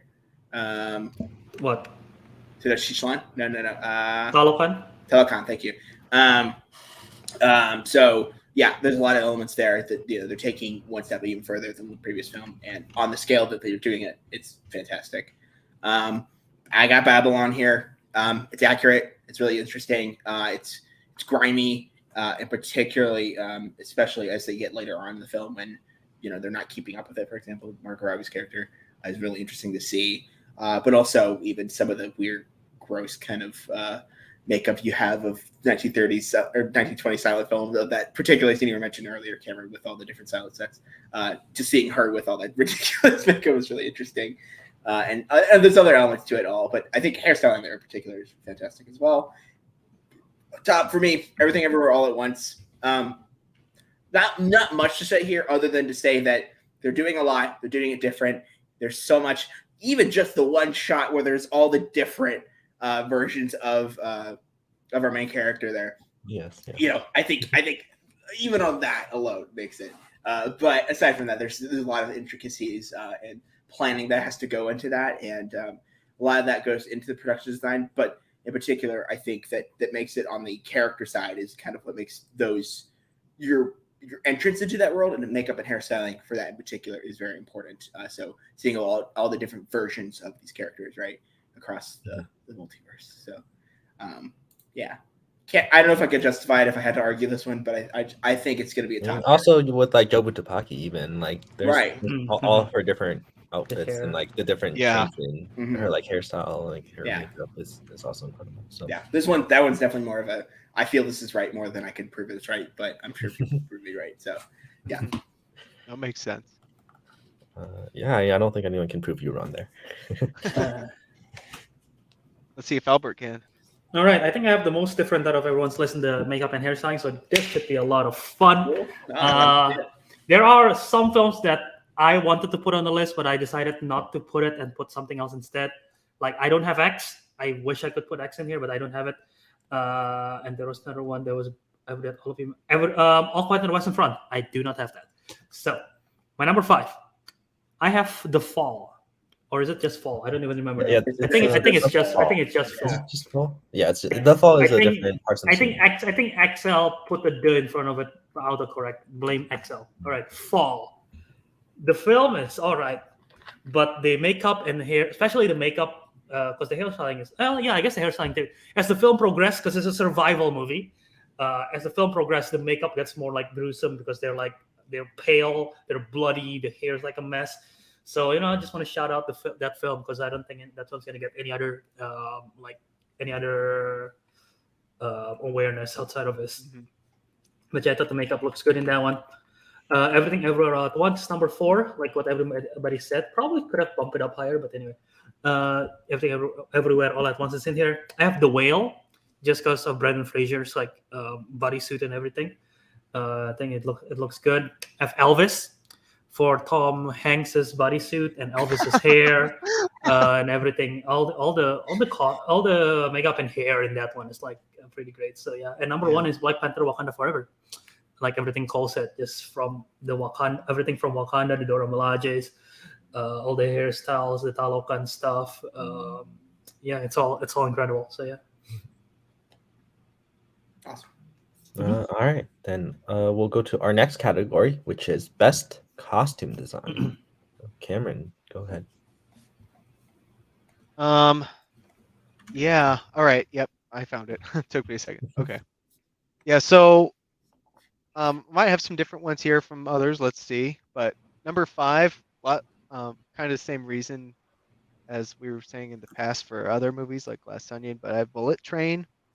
Lots of good distinction of characters and like very iconic kind of looking costumes in that. That was really cool in that. The Woman King, I the costumes and everything in that was really impressive. Well done for me at least. So really cool. Glass Onion, kind similar to Bullet Train, but I think done a little bit better, more memorably. All the different characters' costumes. Babylon, just period accuracy. The amount of different costumes and the amount of people that we see different costumes for, well done. It's really well done. So liked it a lot. But yeah, everything everywhere all at once takes the cake for that. The sheer amount, at least for Jobu Tupaki, but like Jamie Lee Curtis as well. Everything's just kind of wild, but really memorable too. Rachel, bringing up a few 3,000 Years of Longing and Banshee. Yeah, very cozy sweaters. Yeah, God, the Banshee sweaters. I didn't even think about it in that way. Gosh. Yeah. Not bad. But Cole, go ahead. Yep. Okay, so bottom up here. Okay, I have Glass Onion. Similar to what I said earlier, I think the particularly costume designing makes these characters and differentiates them. So I gotta appreciate that. Babylon, a lot of what Cameron said here. I think it's interesting to see kind of the contrast of the perfect star, costuming versus what these people are doing in their nightlives. And I think for that reason, it's really interesting because aside from what you see of the era in, kind of accounts or, surviving clothes, a lot of the pictures and stuff are very much publicity stuff. You get to see a lot of the more grimy, the more behind the scenes of the era. And I think for that reason, they do it well, in particular in this film. Black Panther Wakanda Forever, similar to what I said earlier. I think the scale of it all. I think ultimately, maybe the first Black Panther does it a little bit better in the costume design, but I think that this film didn't, had a lot going on that when they could showcase, they took their chance and made it unique from each character. So for that reason, and particularly with Telecon, there's a lot of great costuming, very much culturally accurate. Really makes it interesting. I got All Quiet on here. Kind of in the same lines that Cameron's points about makeup. I think the costuming in particular on All Quiet really works as it gradually builds up. These people have clothes and have to wear these freaking coats and shit for days, and they really showcase that. And I think particularly by the end of it, the comparison of the people on the front lines to the bureaucrats trying to stop this war, this really interesting kind of contrast to the costume designing there. That really works alongside the editing. So, and then top everything ever all at once. I mean, what hasn't been said here already. I guess the only thing I'll say is I don't know if you mentioned Rakakuni here, but the costuming on that's great. I'm not gonna only in cameo so far. Only cameo. But I don't feel like I'll do this justice other than to say that, it's everything, it's everywhere, it's all of us. So Accurate. Fair. Lots of overlap there. My number 5 is Glass Onion, Knives Out Mystery. And there's so many iconic, like Kate Hudson's, just the colorful dress, Jessica Henwick's bucket hat. Like you can just picture it literally. Everyone have like distinct costumes in that film, and it looks great. Whiskey's bikini. Yes, obviously. number one. Dave Bautista swimsuit. Dave Bautista. And he put the gun. He put the gun. The gun. Yeah. Is that part of the costume? I don't know. Or even just like Benoit Blanc's, like his. He's got striped beach clothes. Like even Andy's costume is like you can just picture her costume. Like, So it's great. Number 4 is Everything Everywhere All at Once. Everything everyone have said here. It's iconic costumes, lots of great stuff. Number 3 is Elvis, just because the recreation of all of Elvis's stuff. I think it's a great testament to the costume design there, and in addition to every other costume as well in that movie. Number 2 is Babylon. Just again, so many iconic, like the red dress that Margot Robbie wears already. It's like it's such a pretty dress, and it's iconic already. And like all the other costume on the set and everything too. Like even Tobey Maguire's like suit is like so eccentric and everything. So a great costume there. And number 1, Black Panther Wakanda Forever, just because it's like fantastical in nature as well as out of this world, because it's like it's rooted on a certain culture, but then they took liberty of it and they make it their own, and it just looks so great with the Talokan stuff and still with the Wakandan stuff. Rudy Carter, I believe is her name, right? Yeah, that's her name. I don't know if there's an E in the There's an middle. E. It's Ruth Okay, E. I Carter. thought I just added a middle name for her for some reason. Ruth E. Carter, yeah, fantastic job on that costume. Even though there is a particular costume that I'm not the biggest fan of, I but know you it, guys. What do you think of this? Ah, no, don't Yeah. even show it. No. no, I'm just gonna say that that's CGI. There is no concrete evidence that that's It doesn't actually count. handmade, so it doesn't count. Somebody So, had to there design you go. that before it There was you go. CG. Mm. The only reason I have it pulled up is because that is the one reason I don't have Black Panther on my list. Wow. Okay. And also I'm not You big on Iron don't you don't like Namor's trunks? Oh, those are great. Those are great. I'm The not. headpiece. I think also Ironheart. I'm not a huge fan of that costume design, but I like Mark One's costume.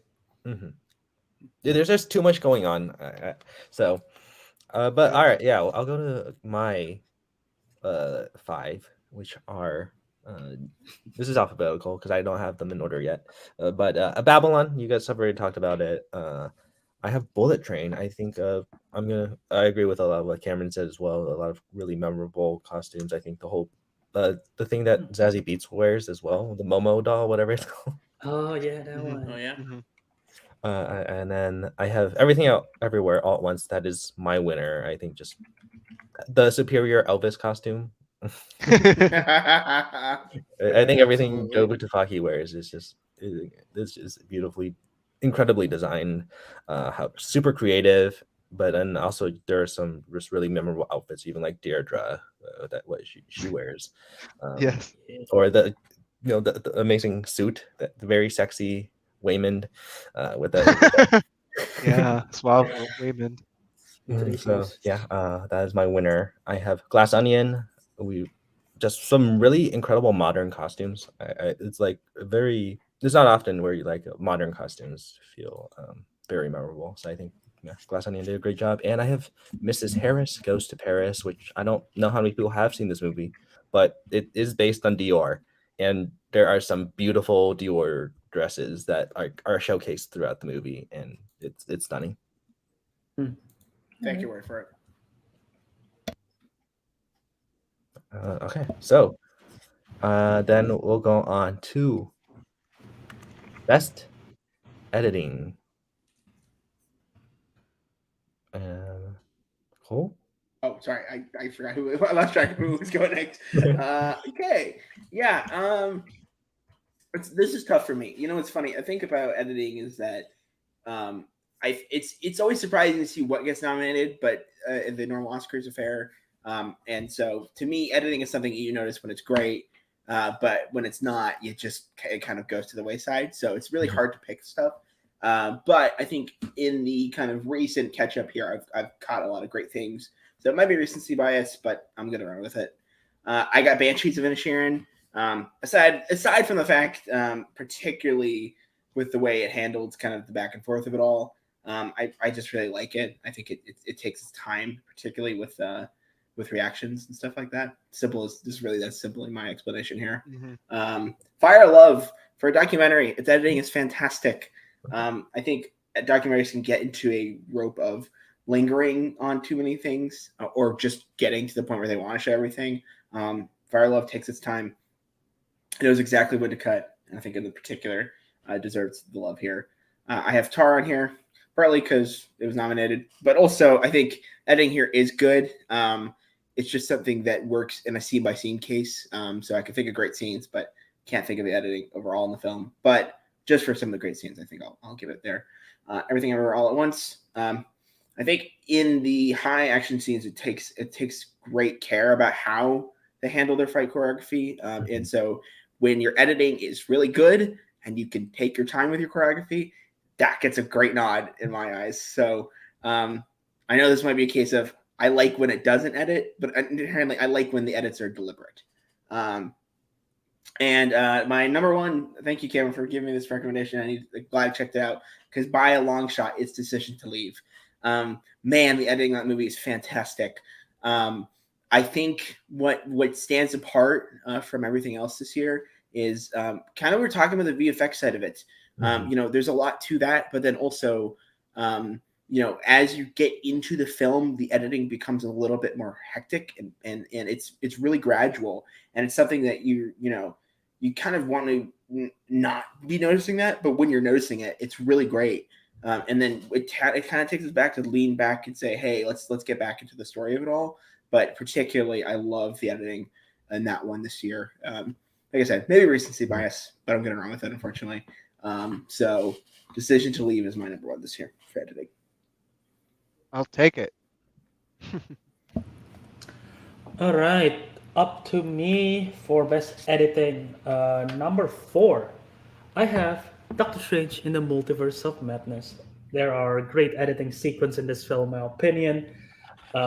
Just like jumping from one multiverse to another, that whole sequence, and like all the editing with all the sorcery, like cutting in and out between multiverses. And one particular scene is when they were talking about dream walking, and then Mordo is speaking, and then in the background is like Wanda just doing like magic sorcery stuff. I like that scene. The way it's edited, it's nice. Elvis is my number 4, just because of all the sequence in that movie. He's what? That scene is so good. If it's not edited that way, it wouldn't have. Come on! Oh my God. I'm As sorry. Norman is a wild dude. I should let you talk. I apologize. Please. No, all good. Number 3 is Babylon. Because again, everything in that film is edited like incredibly. The sequence when Margot Robbie is acting opposite Samara Weaving, like that whole sequence is like so great when it cuts back and forth, and one where they're doing a talkie for the first time. That whole sequence was like edited to perfection with the timing of the comedy and everything. Oh, so good. Number 2, Top Gun Maverick. Like it's again, the editing in that is great with all the sequence. And number 1 is Everything Everywhere All at Once, because everything that Multiverse of Madness did with the multiverses, Everything Everywhere All at Once did it better in terms of editing. So there you go. All right. So my 5 in editing is After Sun is very incredibly well edited, and then I think the scene that stands out is the ending. I don't want to spoil exactly what happens, but there's the pan that happens, and I think it's just an incredible scene as well. And I have Babylon. Just Robert, you had mentioned everything, all the scenes that I wanted to talk about. So I also love the ending. So I know it's very mixed, but I love the ending. Okay, and I have Decision to Leave, which Cole had talked about, and I think also kind of goes in hand with why I nominated for visual effects, because there's some of the editing has to do with visual effects as well, and I think it's just it blends together so well. I also have Everything Everywhere All at Once, and I have Glass Onion. I really like how it's edited. Like there's some creativity there as well, and like especially I think with COVID era, like how they are supposed to do it, I think worked out in the end. I liked how it was edited. Mm-hmm. Yeah, very fair. So for me, I have some overlap definitely, but my bottom 2 are just 2 really solidly edited movies. Like nothing specific about it that I can point to for why, but they're just edited really well to like construct the movie really well. The Fablemans and then Tar. But yeah, so I thought those were edited very solidly. But Babylon, like everyone's been saying, they were just handling a lot of different storylines well. And I think the editing pulled that off well and made it kind of hectic, but not as much as my top pick, as you'll see, is probably obvious. But yeah, this was tough to not make it number 1, but Decision to Leave, as everyone's been saying for a couple, Cole and Matthew, I thought it just had a really unique editing style that I really was drawn to, and it kind of didn't take me out of the movie, but it kind of drew me in a certain way. It being my first Park Chan-wook movie, I was just really enamored by it. But the only reason it didn't make #1 is because I think Everything Everywhere All at Once is just an editing feat. Like it's just amazing how they were able to put all of this together in the movie. And I just think it's extremely impressive. So yeah, just really amazing. Rachel saying After Sun based. Yeah, I'll have to check it out. I mean, that alone, it makes me excited. I love a good final sequence. Yeah. I love when they're edited really well. And even just like One. no context, Under Pressure. That is the editing there. Yeah. Okay, I'll take your word for it. I'll keep that in the back of my head. That is a good scene. All right, so we'll move on to our next category, Best Cinematography, which I think we'll start with Albert here. Okay, best cinematography. Lots of great nominees here. I don't think any of these got nominated in the Oscars, so Oscar, you suck. Number 5, The Fablemans. Good cinematography is good.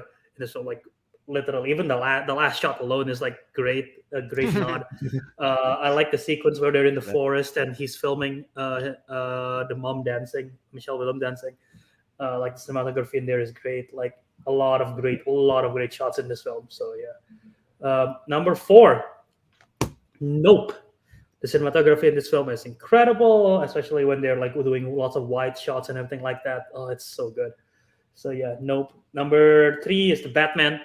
Lots of great iconic shots as well. Like in the whatever the equivalent of the Madison Square Garden is. That sequence is good.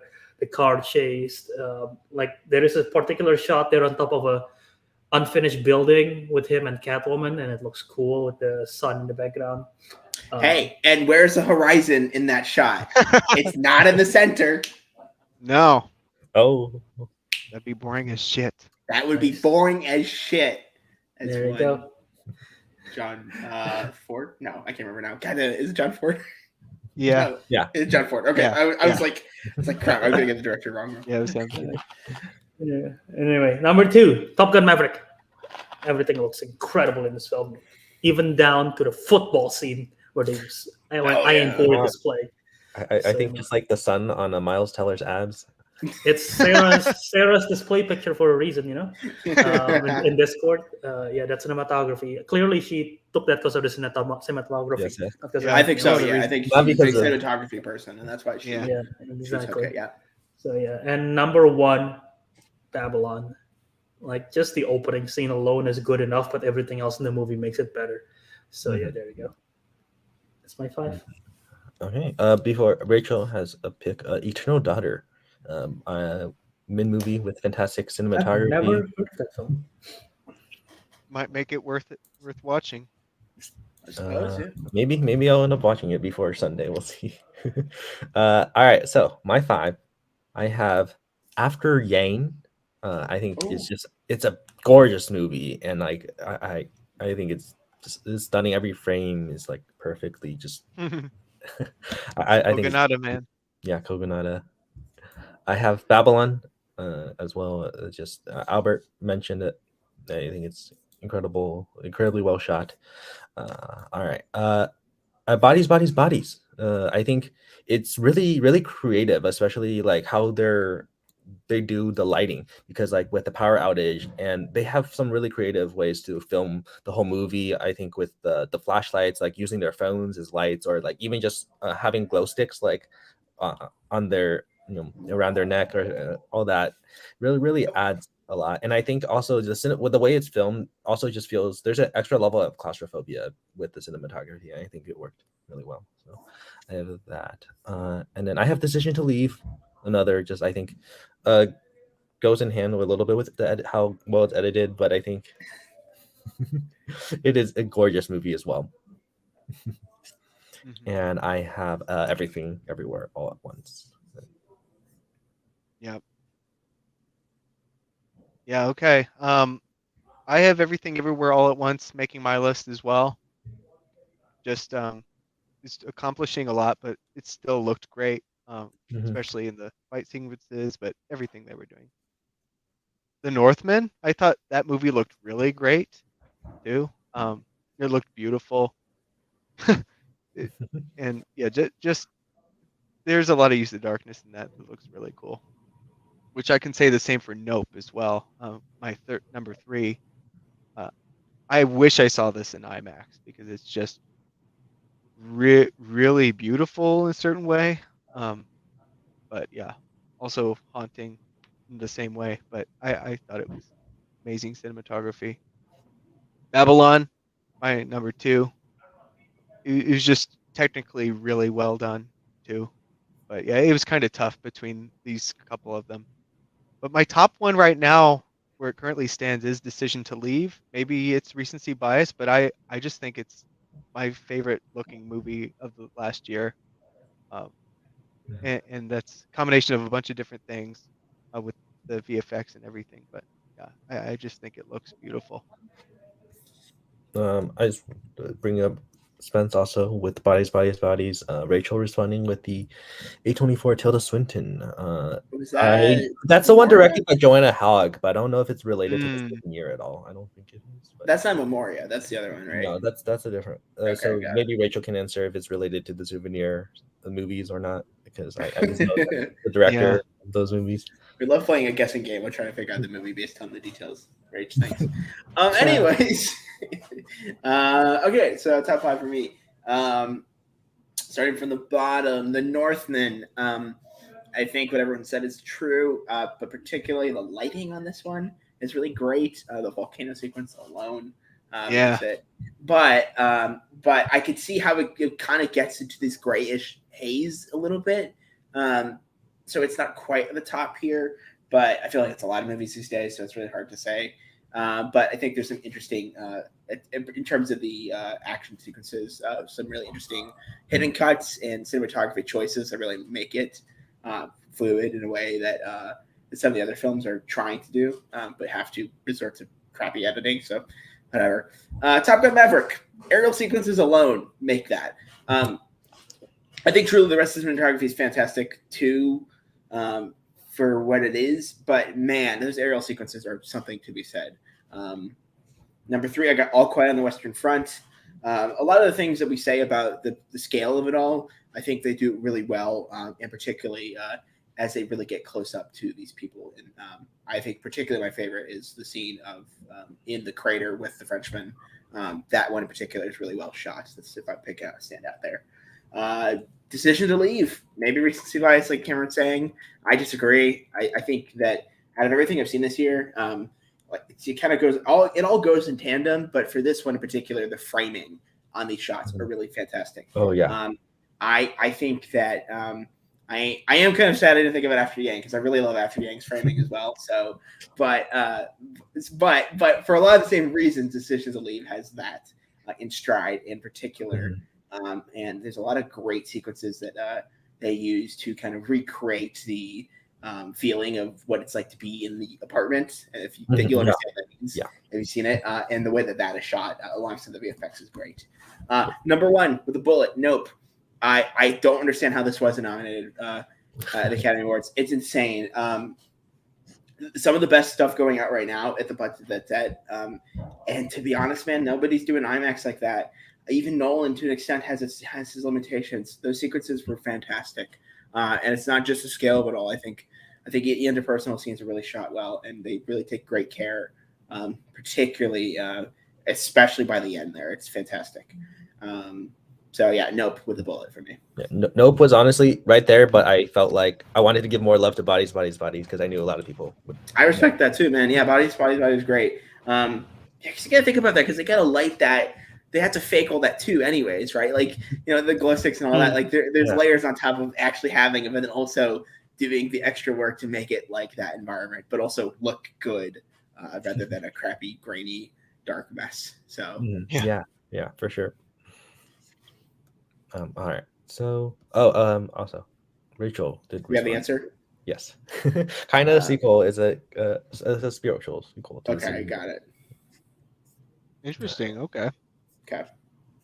Okay, so getting into some bigger categories, except okay. So I forgot to add one to the banner, but that's later. So we're going to start with adapted screenplay.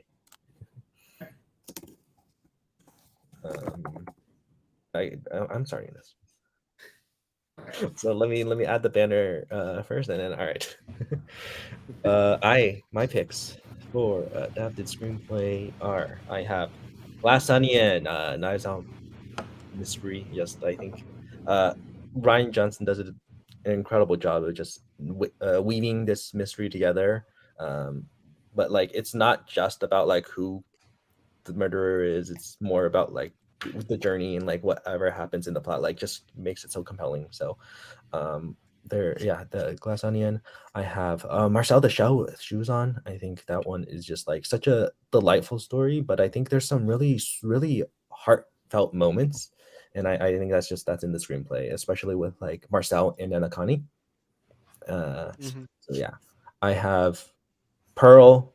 And I think the big thing is just the monologue. Like that monologue that she gives at the end is incredible. She is a star. She is a star, which I guess has been a big. Is it a TikTok thing or is it? Yeah, it was a TikTok meme for a while. Because okay. And then I Puss in Boots: The Last Wish. I think it's very clever, and I think also like there's some really it's super funny, but then like there's some really great just about mortality. I think is just like there's really And morality too. I think morality plays into that story morality. as well. But Yeah. That wasn't a flub. That's exactly what you meant to say, Chen. What are you talking about? It's both of them. Exactly. It works. But yeah, specifically the way it handles mortality, I think, is really well written. And I have Woman Talking. It's just incredible how Sarah Polly wrote that, and I think the dialogue just it was really engaging. I guess I will bring up Rachel's comment. Oh, don't you worry, Rachel. Don't you worry. All Quiet Sleep, and also Woman Talking. What is 07? Is that a reference to something? That's this. It's just like, oh, that's a salute. Okay. Oh, Gotcha. Okay. I'm learning that for the first time too. That it was Are like you serious, guys? Yeah. Rach does it all the time. Yeah. Okay, whatever. I always thought it was a I typo. thought she just pressed her keyboards for some reason. She does it every time. You're right. You're right. Yeah, like 7 isn't that far from O. I guess you can. I guess you could make that mistake. I guess, but no. All right. Mind blown. Well, blow our minds with your picks, Kevin. Yeah. So Yeah. speaking of Rachel, she'll be happy. All Quiet on the Western Front does make my list. I think it adapts that story kind of from modern audience pretty well. Changes it enough from what I've seen. But yeah, I think it's effective, pretty good. Bones and All from Luca Guadagnino. I think it's a good screenplay. Chilling, but also in a strange way, kind of heartwarming too. And I think it sells that pretty well. Mhm. But balances that with the more unsettling elements. 3,000 Years of Longing, my number 3. I think it it tells a story in a way that I haven't really seen much of, and even though the movie overall wasn't always really engaging for me, I thought the screenplay was thought out really well. A lot of planning went into it that I could see, so I liked it for that. I thought it was well written. And Guillermo del Toro's Pinocchio, thought it was really well adapted. The changes they made from the story we've seen over and over, I thought were really effective, really emotional. Maybe the most emotional Pinocchio story that I've seen, although I still do like the original or the Disney one from way back when, the 30s. 40. Oh, should it get corrected? From that time. But my top one is Women Talking, just as we've said. The dialogue in that movie is just so engaging. And I want to read the original source material, but yeah, the dialogue is what holds the movie together, and it's thought out really well. Just the whole ensemble being able to deliver that helps, but the writing on the page is what really speaks for that movie. So, really good stuff. All right. Let me bring this. Come on, guys. Is that why? Huh. Yes. That makes sense now. All right. So a lot of the reasons that has been already said here for my picks, but I will reiterate them to my extent here. All Quiet on the Western Front. To Cameron's point, it doesn't get everything right about the original story, but I think that in terms of adapting it for modern audiences, it does it really well, and it does it effectively, particularly taking things that were very much dialogue heavy in the original in the original film, and in kind of more not monologue-y, but I'll say more of like the thought stream in the original novel. I think it takes that and adapts it in a way that fits for modern audiences in a visual medium like this. For that reason, it's a great adaptation. The Batman. Say what you will, I think ultimately it's taking a lot from a different stories that Batman has seen over the years. We kind of pulled to Long Halloween a little bit for theming, and there's a lot of great. I think there's a lot of great parallels with Hush, for example, too. Funny enough, but overall, I think aside from the fact it just kind of fits in this slot, I think it is a great screenplay, particularly in the superhero genre. That I think that particularly comparing the rest of the screenplays this year from those similar films, it's got it beat by a while. Guillermo del Toro's Pinocchio. Cameron's point here, adapting it in this very particular fascist environment in Italy is very much kind of what makes it very engaging for me as a film. I think that's what takes this from every other Pinocchio story where it feels just like another fairy tale to something that's real, something that we see, even though this wooden boy is there, he is a part of something bigger that is really grounded. So the blending of those two elements in particular makes that for me. I got Glass Onion on here. I think it's great. I think the movie doesn't work without a great screenplay. I think it's funnily in this adapted category because it's a sequel, but on its own, it's a great original thing, despite being, pulling Benoit Blanc from a previous film. So look at it as the best most original adapted screenplay this year. Let's say it that way. And Woman Talking. I mean, even Pearl, though. Pearl is also right. Pearl would also be that, because of the way, because of the way it's a sequel, or a things prequel. like that. Prequel, yes. So along the same lines, right? It's weird. So there's a lot of we can get into the semantics of that another time. Number one, Woman Talking. I think to what everyone said before, kind of hearing about Sarah Polley's journey in writing this is really interesting too, and you kind of see that reflected in the film. But yeah, the film doesn't work without a great screenplay. And although I do love her direction in that, I think the thing and the reason why it's getting the nods is for screenplay is because it's framing, it's very particular choice of who gets to say what, and the kind of roles of hierarchy in that secluded community there. There's a lot to be said there, and how we can apply that to just honestly the real world. Number one with a bullet. So gotta keep saying that. Maybe it won't be with a bullet. Maybe it'll be with a knife next time. Who knows? Ooh.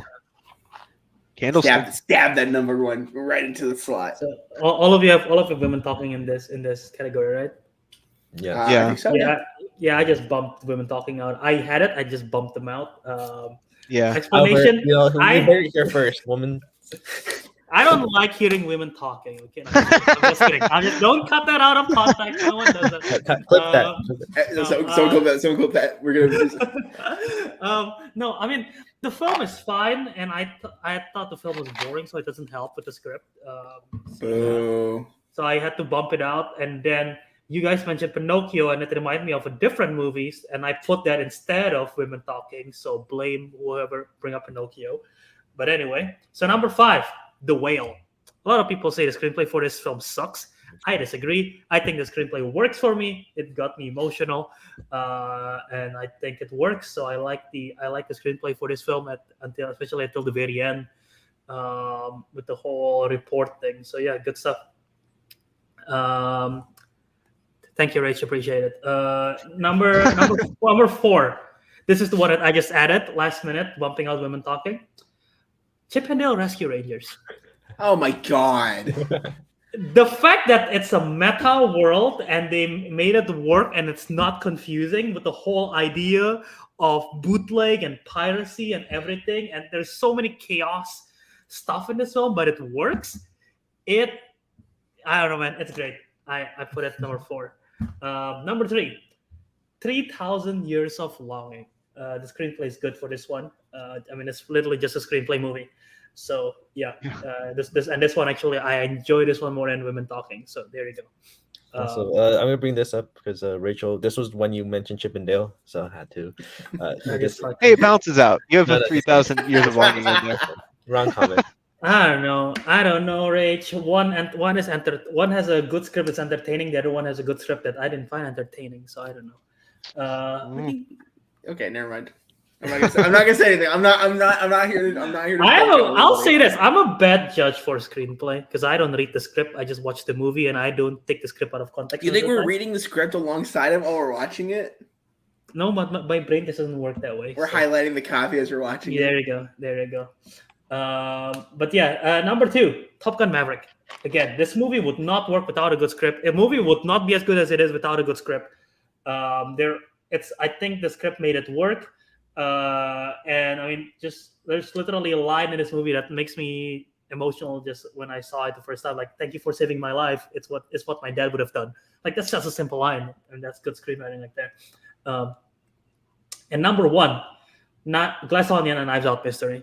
Like what Cole said, it wouldn't have worked without a good script. Or is it Matthew who said it? I don't know. One of you said it.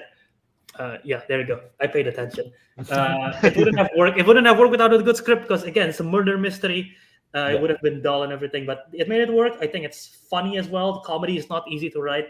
And yeah, just like the quote by Birdie and Benoit Blanc, "It's so dumb, it's brilliant." No, it's just dumb.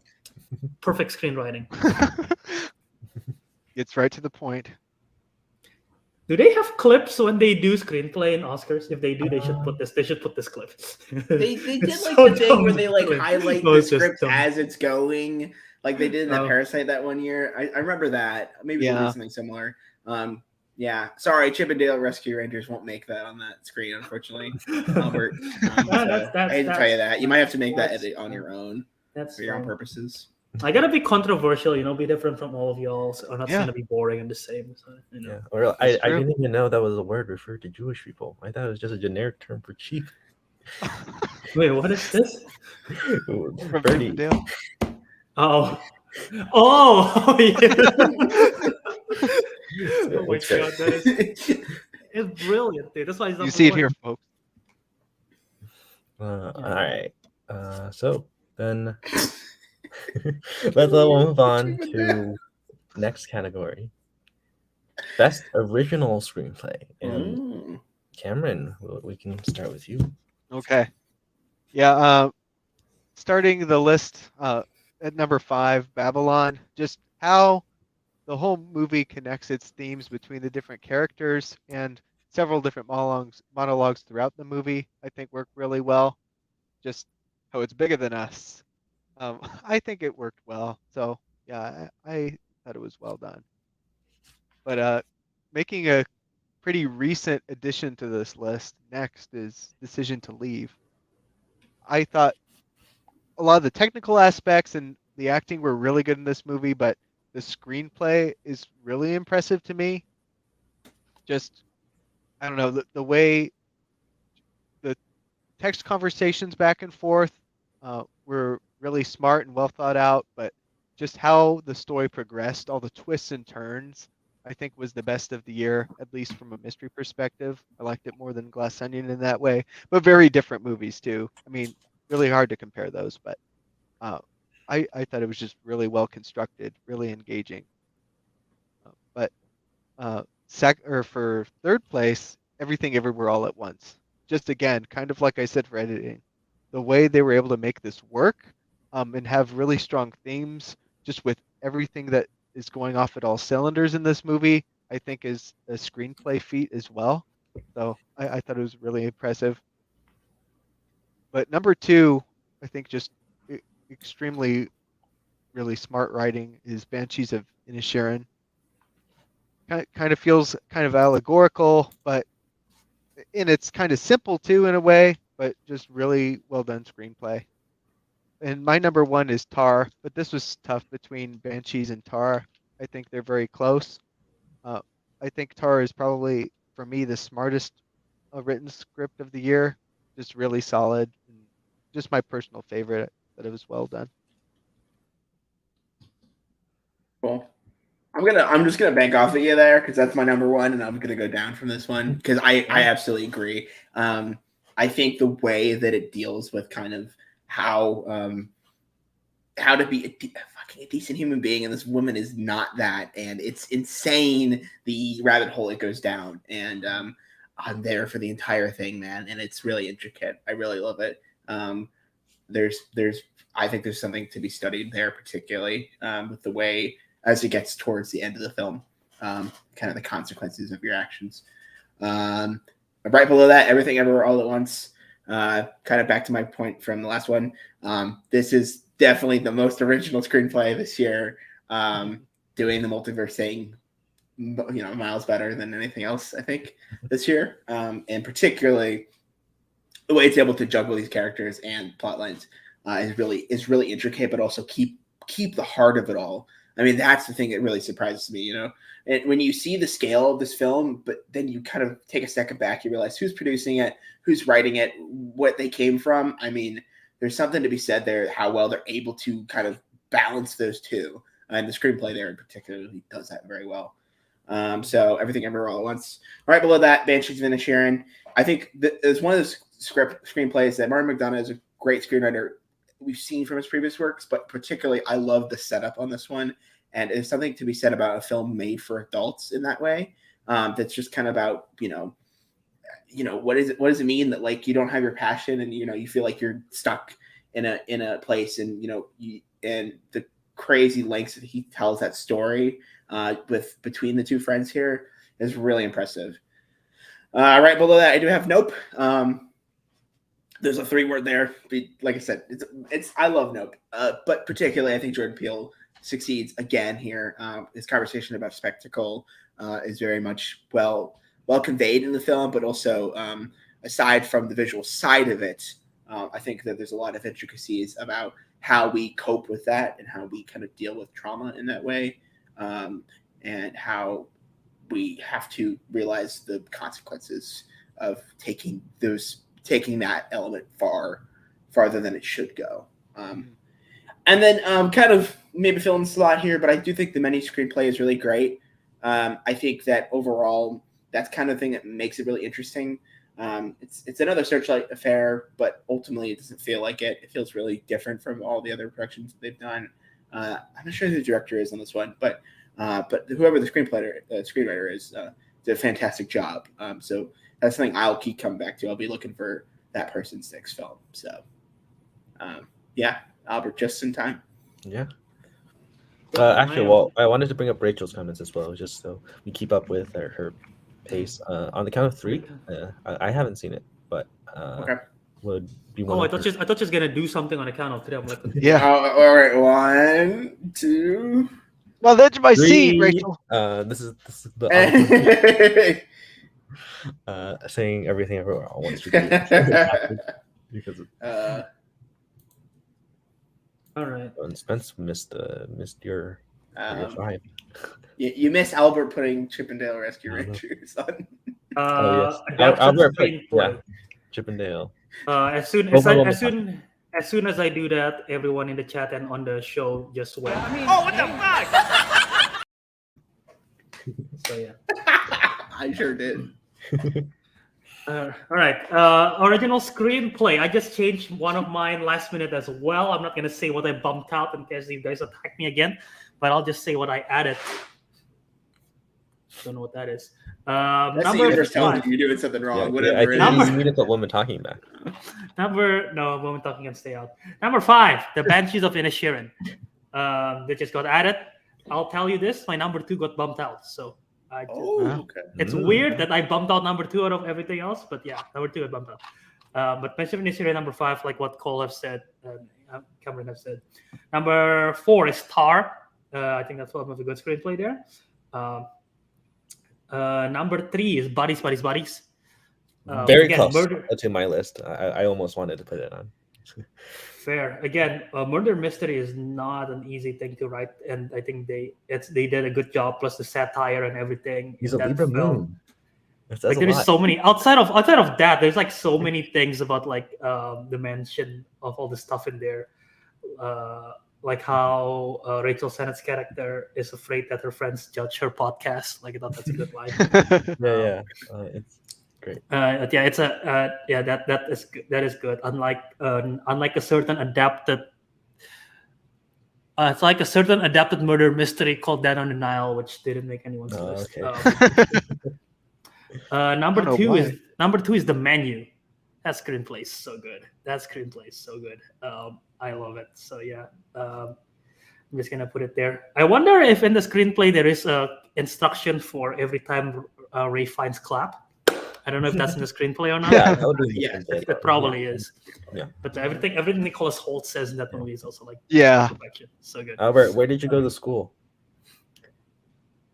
Huh? Oh, Cole, where did you go to school? Don't worry about it. We don't want to look at my tortilla. Student loans? No. Yeah, I don't want to look at that tortilla either. okay. Number one is your upper and middle classes. That's a good line. Yeah. Bodies. Yeah. Number one is Everything Everywhere All at Once, like everyone has said. So yep. Mm-hmm. Cool. All right.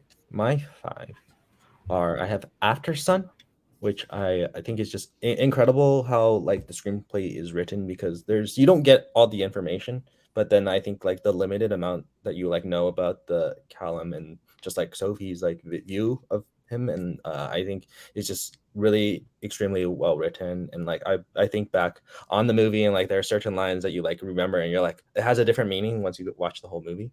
So I love the After Sun screenplay. Babylon already talked about, but I think it's incredibly well written. There's like I think everything that Margot Robbie says is pretty memorable, as well as I love the scene where she's talking to Samara Weaving and they're like fighting with each other, and it's Because great. they're the same person, Matthew. Don't you know this? Haven't you seen all the Instagram comparison videos? They're the same person. I have not. So I have That started. Cha-Cha Real Smooth. I don't think anyone else had that on their list, but Nope. I think it's incredibly well written. I think there's a scene where they have a conversation about depression that like I think was really profound, and I really love like the scene where they're like just eating the otter pops. Yeah. So It almost made my list. It was close. That's a well written movie. yeah, because it was early in the year, so I feel people might have forgotten about it, but I really like that. Damn Apple.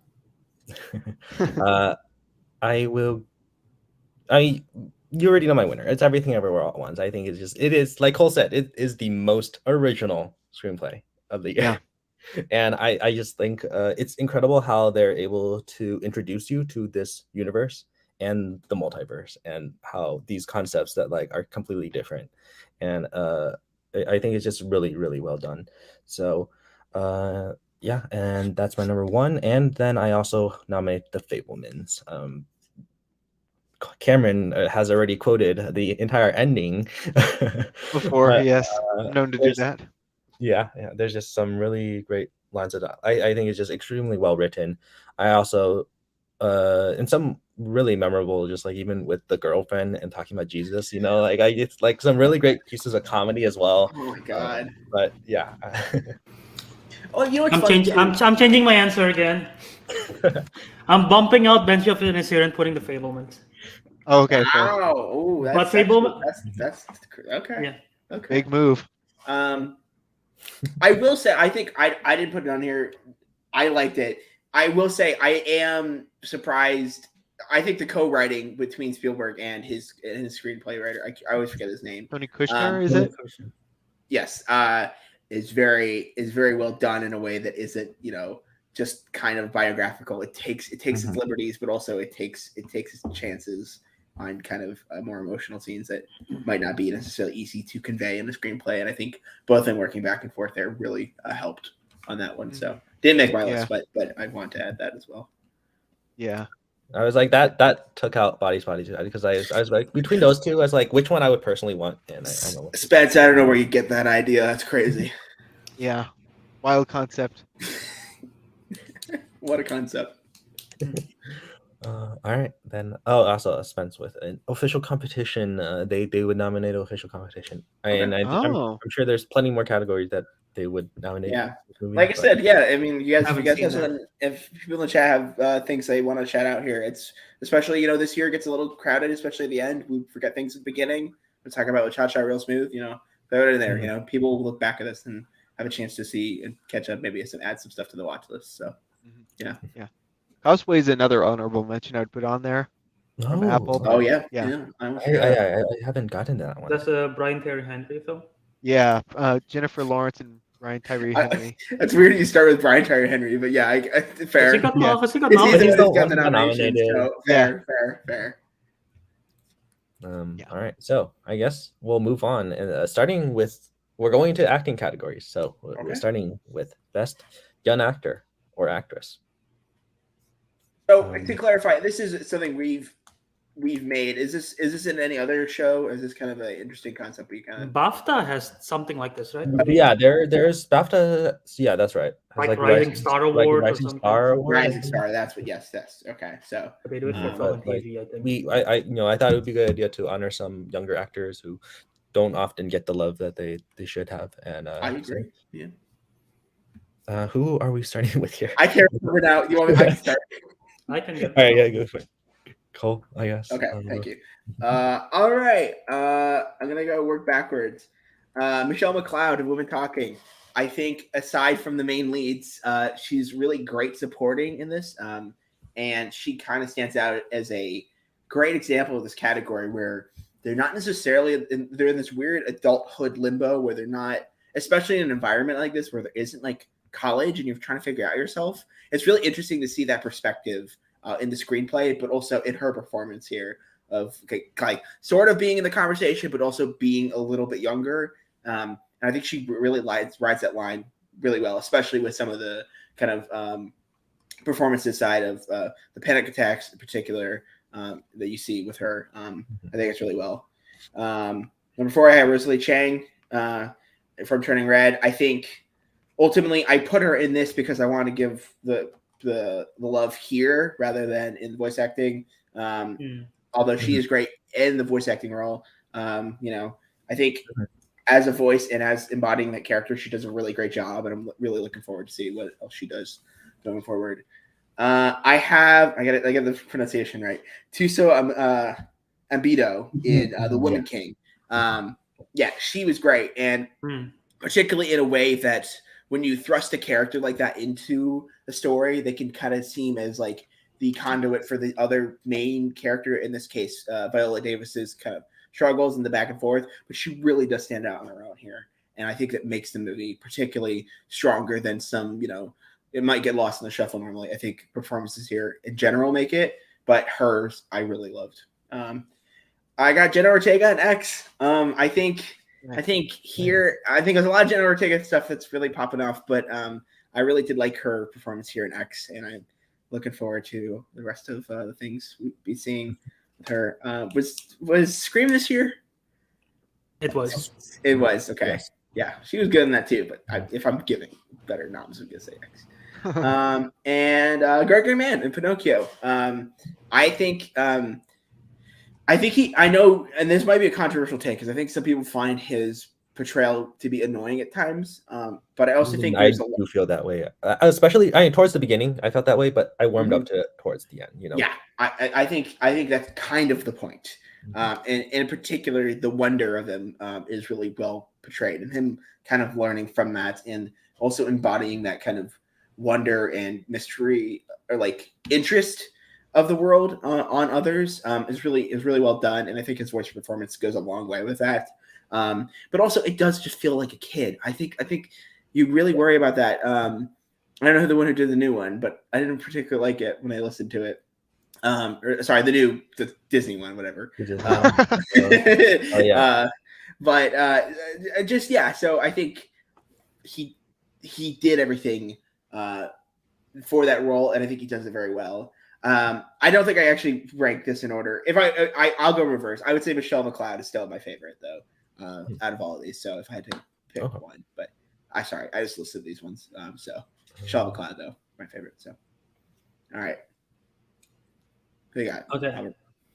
Honorable mention. What's his name? Gregory Mann. I wanted to put him in there, slot him to the voice acting role instead. So opposite of what Cole did. Fair. Totally fair. I just watched After Sun the other day. Really want to put Frankie Corio in here because I think she's fantastic, but I like the other performance better, so I couldn't put her there. Also, Angori Rice, Honor Society. I think she's fantastic in this one, but I couldn't put her in there because I think the other performance is better. So, number 5, Vanessa Burkhardt, Cha Cha Real Smooth. I think she's fantastic in the role. And she's still very young too. She's incredible. So yeah, there's that. Sadie Sink in The Whale. I think she's fantastic in this one with all her delivery and everything too.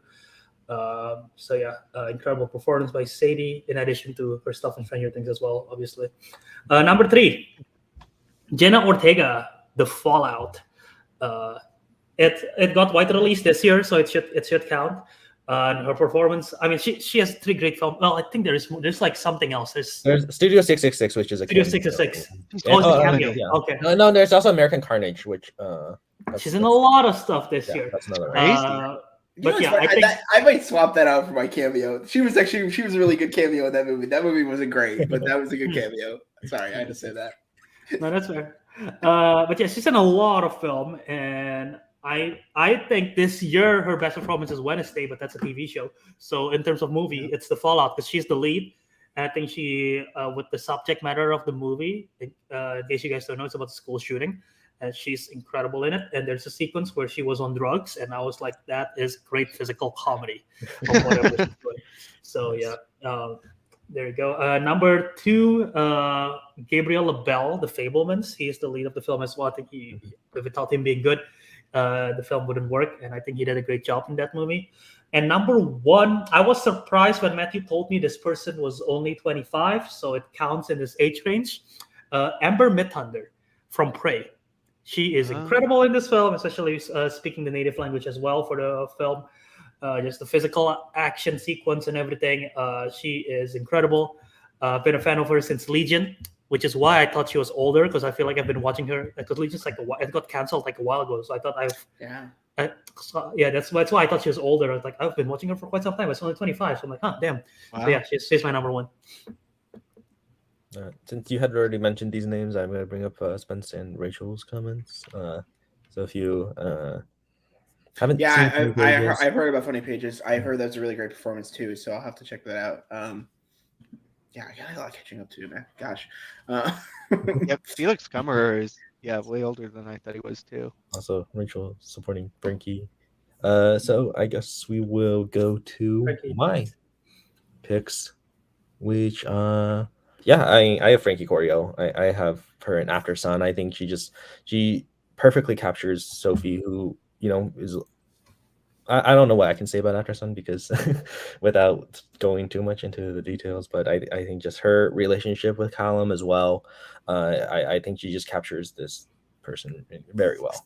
So I have Vanessa Burkhardt, who in Cha Cha Real Smooth, who is she's autistic herself, which I think is also just an incredible representation, and playing these autistic character, and she's incredible as well. I have Gabriel LaBelle, The Fablemans, who the lead of The Fablemans, just has his performance has to be that good. I think just because he's the lead, and I think he really pulls it off. I don't think he's been in anything else before, but I think I also have Jenna Ortega in The Fallout. I've seen all of her lead performance and supporting. I guess I only haven't seen Studio 666.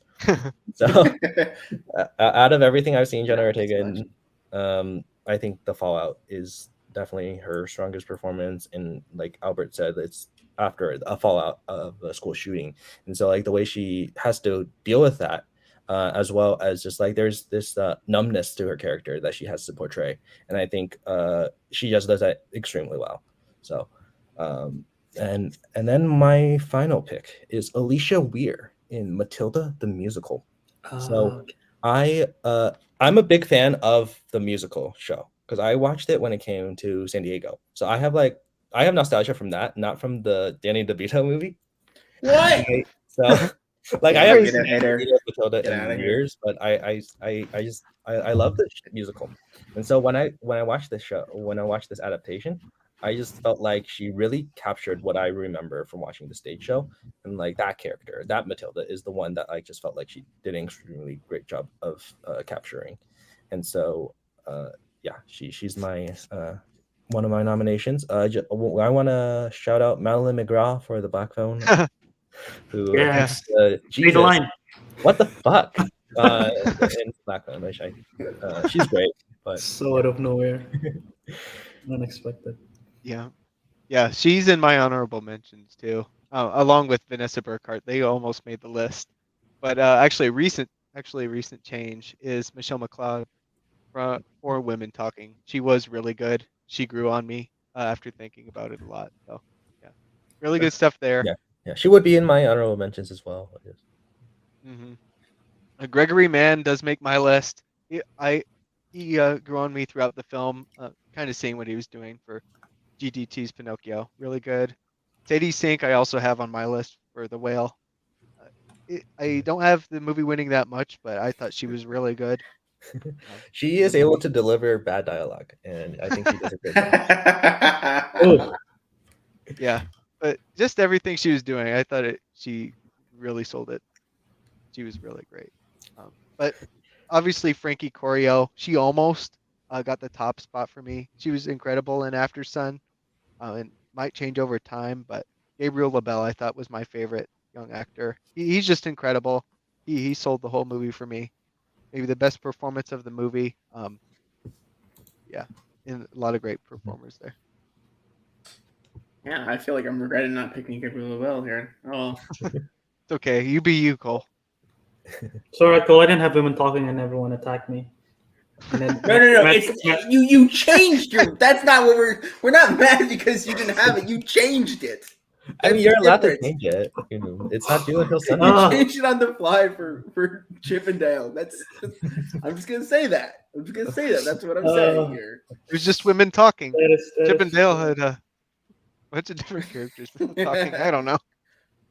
Hold on, guys. Let me do the Sadie Sink thing. All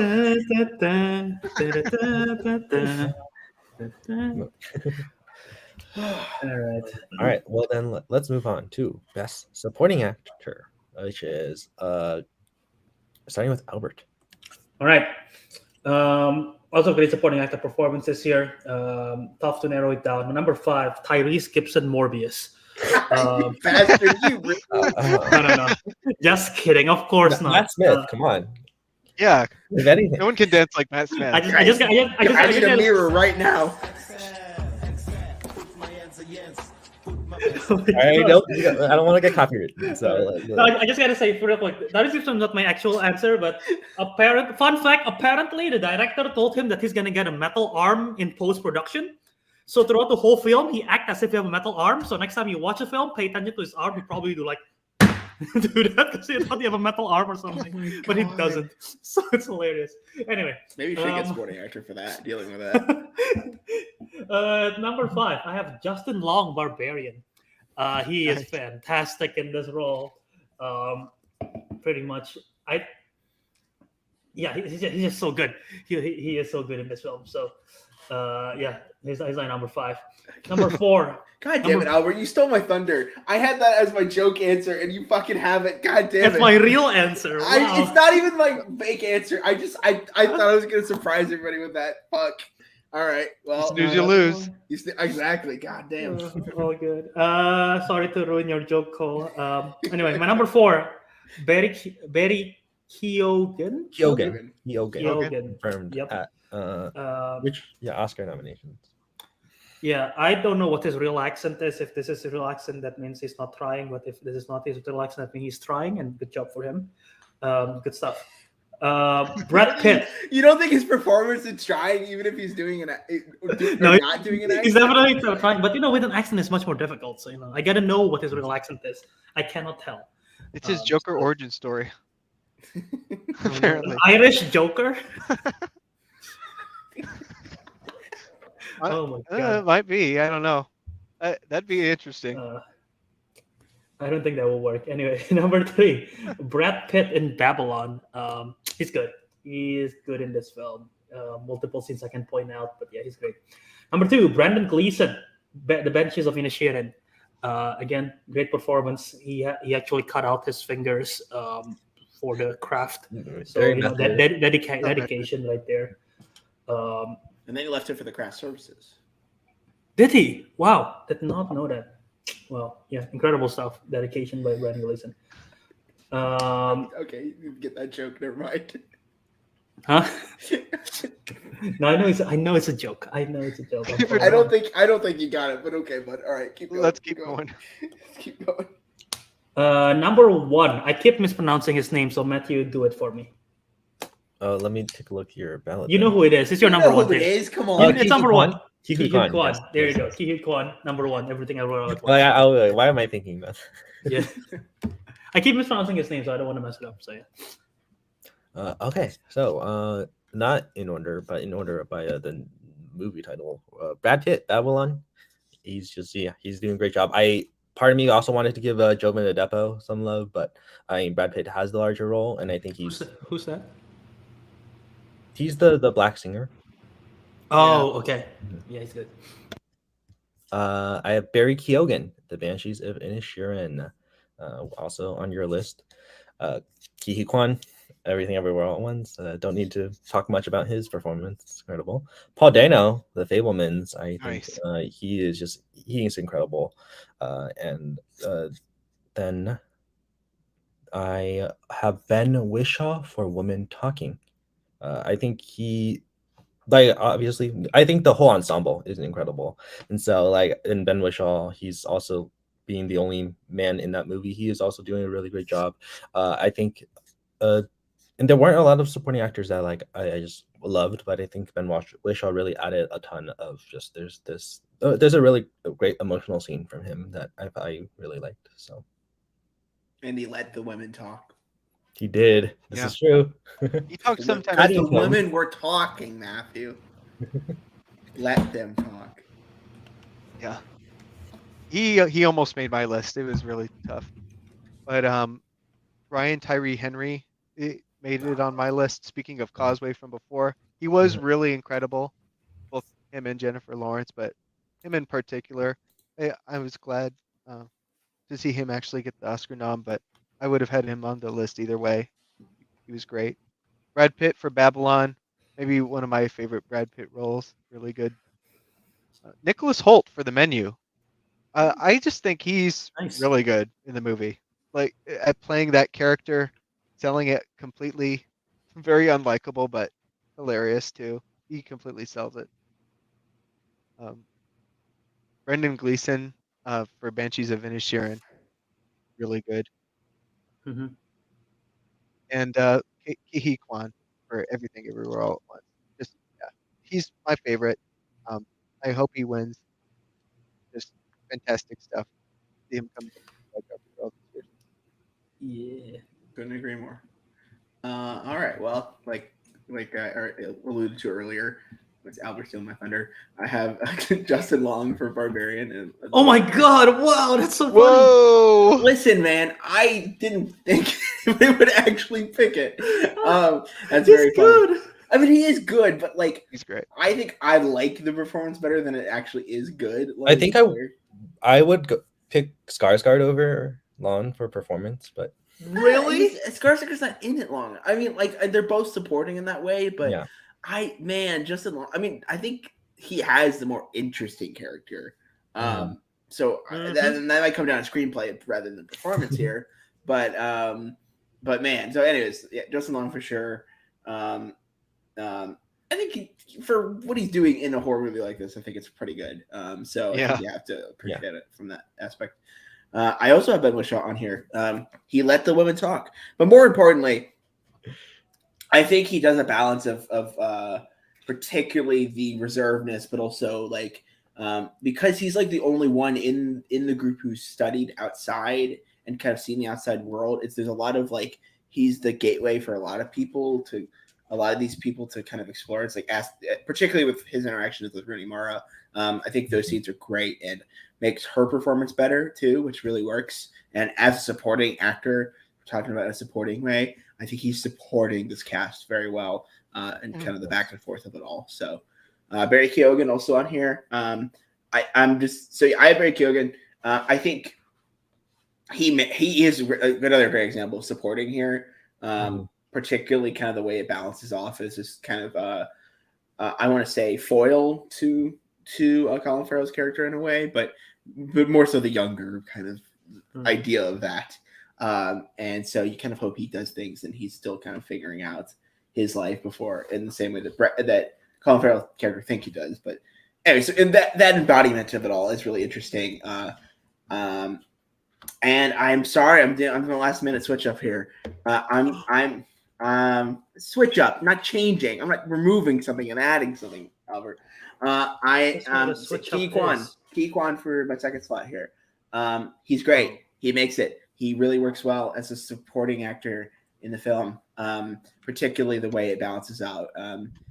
You gotta love his performance, particularly in the kind of Wong Kar-wai sequences, if we're gonna call him that. I think it was really great. He's a really good character. I'm very excited to see what he goes to his next projects. But number one, Brendan Gleeson is supporting, right? To be clear. Yes. Okay. Brendan Gleeson, man, I keep thinking about that now, particularly because the way that it's back and forth in Colin Farrell. But I think he's doing something that while all these actors are great, he sells that screenplay with his performance that the way that Colin Farrell does. But man, something about Brendan Gleeson here is just really fantastic. In particular, I feel like Brendan Gleeson as an actor gets a little stuck in the rut of it all, from some recent stuff I've been thinking about. But man, this it keeps coming back to this, and that's kind of the most interesting part. I can't look at those fingers, man. Seriously, every time I think about those fingers, he's just so calm and reserved about it. That performance there is really great. He sells it. So that's my order. But Ki Kwan was my number one. I swapped it for Brendan Gleeson, but just know it is really close. Ki Kwan's great in that.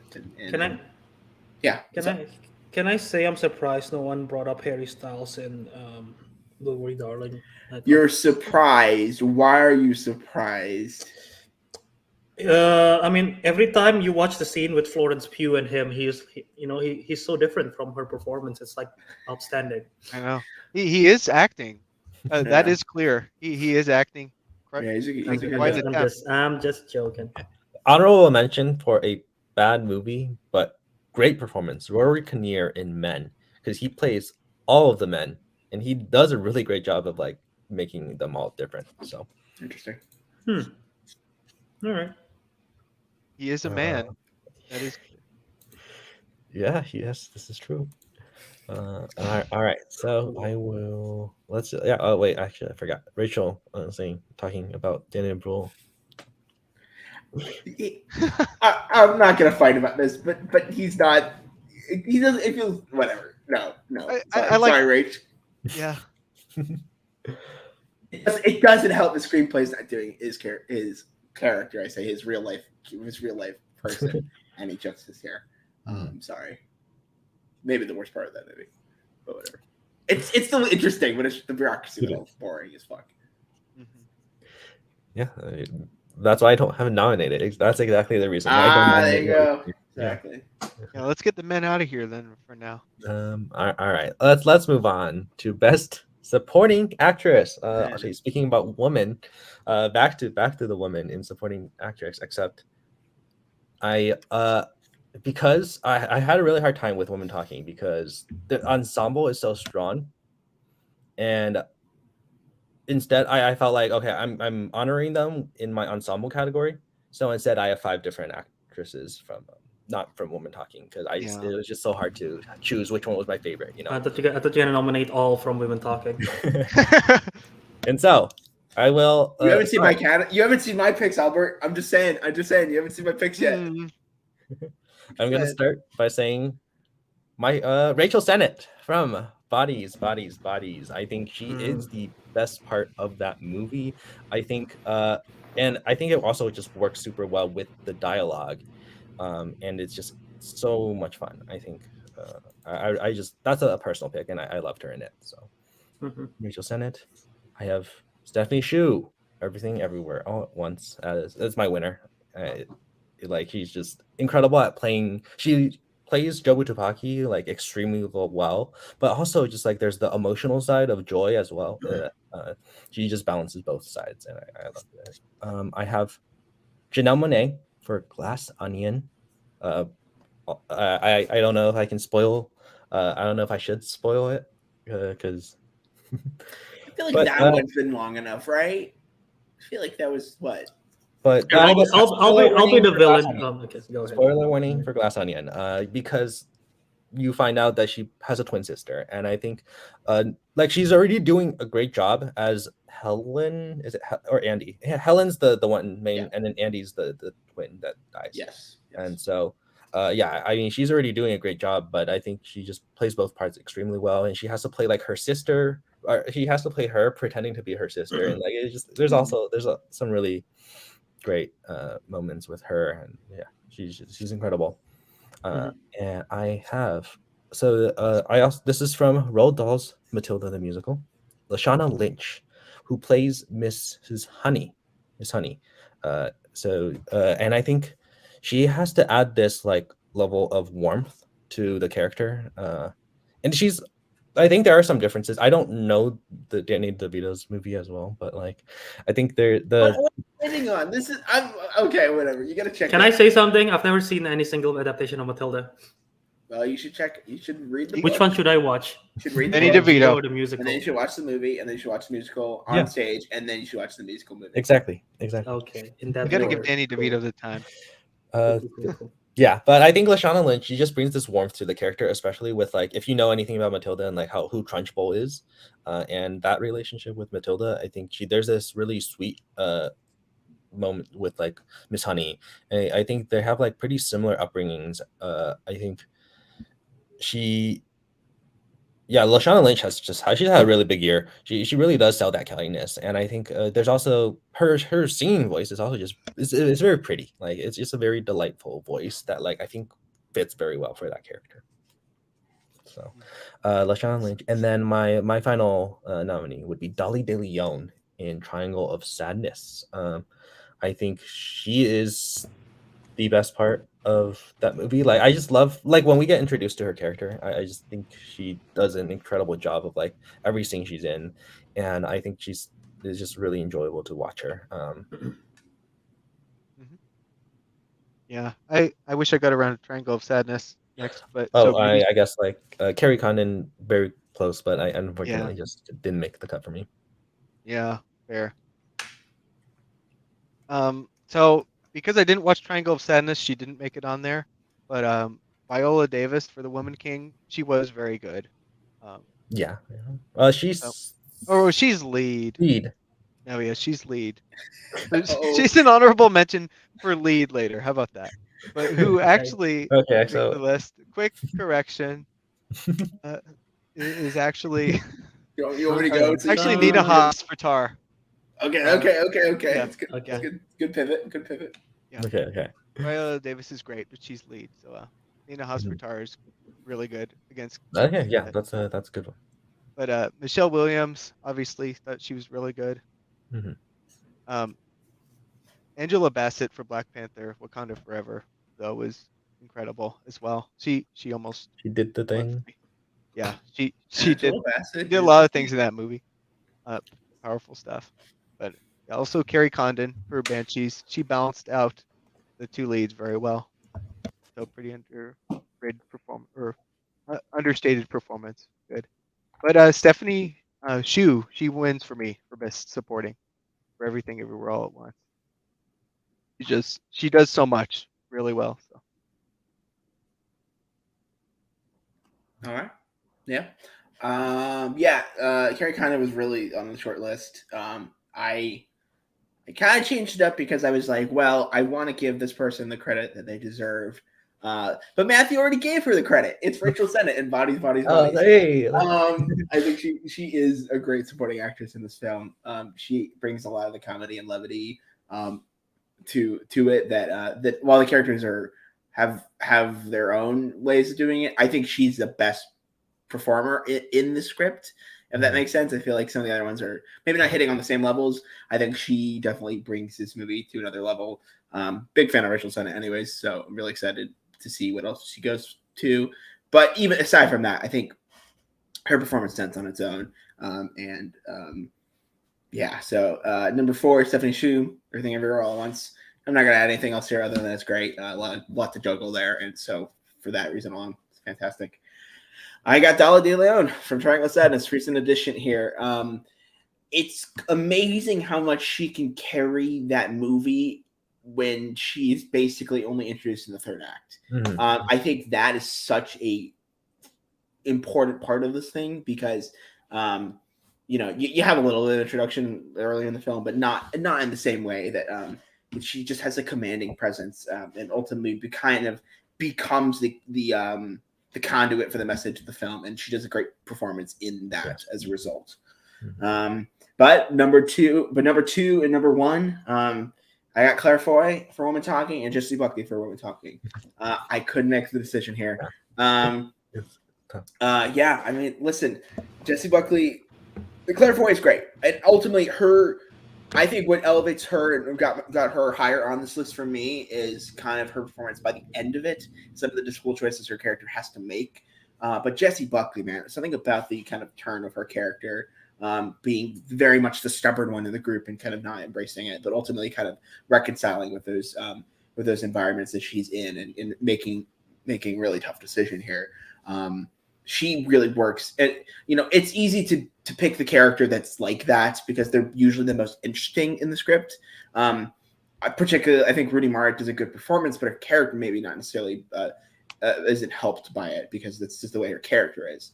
But Jessie Buckley, on top of her performance, her character is really fantastic, and she's able to elevate that, particularly as a mother, but also as just as a woman, right? I mean, we're getting into the fundamental of the screenplay here.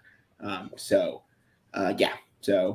I maybe I could have put everybody in Woman Talking on here, but honestly, I had to give the other 3 some love here. So particularly Dalla De Leon for sure. So Fair. I feel like I watch a different movie than all of you guys. Women Talking. I should rewatch it because I don't get it. But yeah, anyway. Quick question before I sort of reveal mine. Michelle Williams, is she lead? She is supporting, is what we.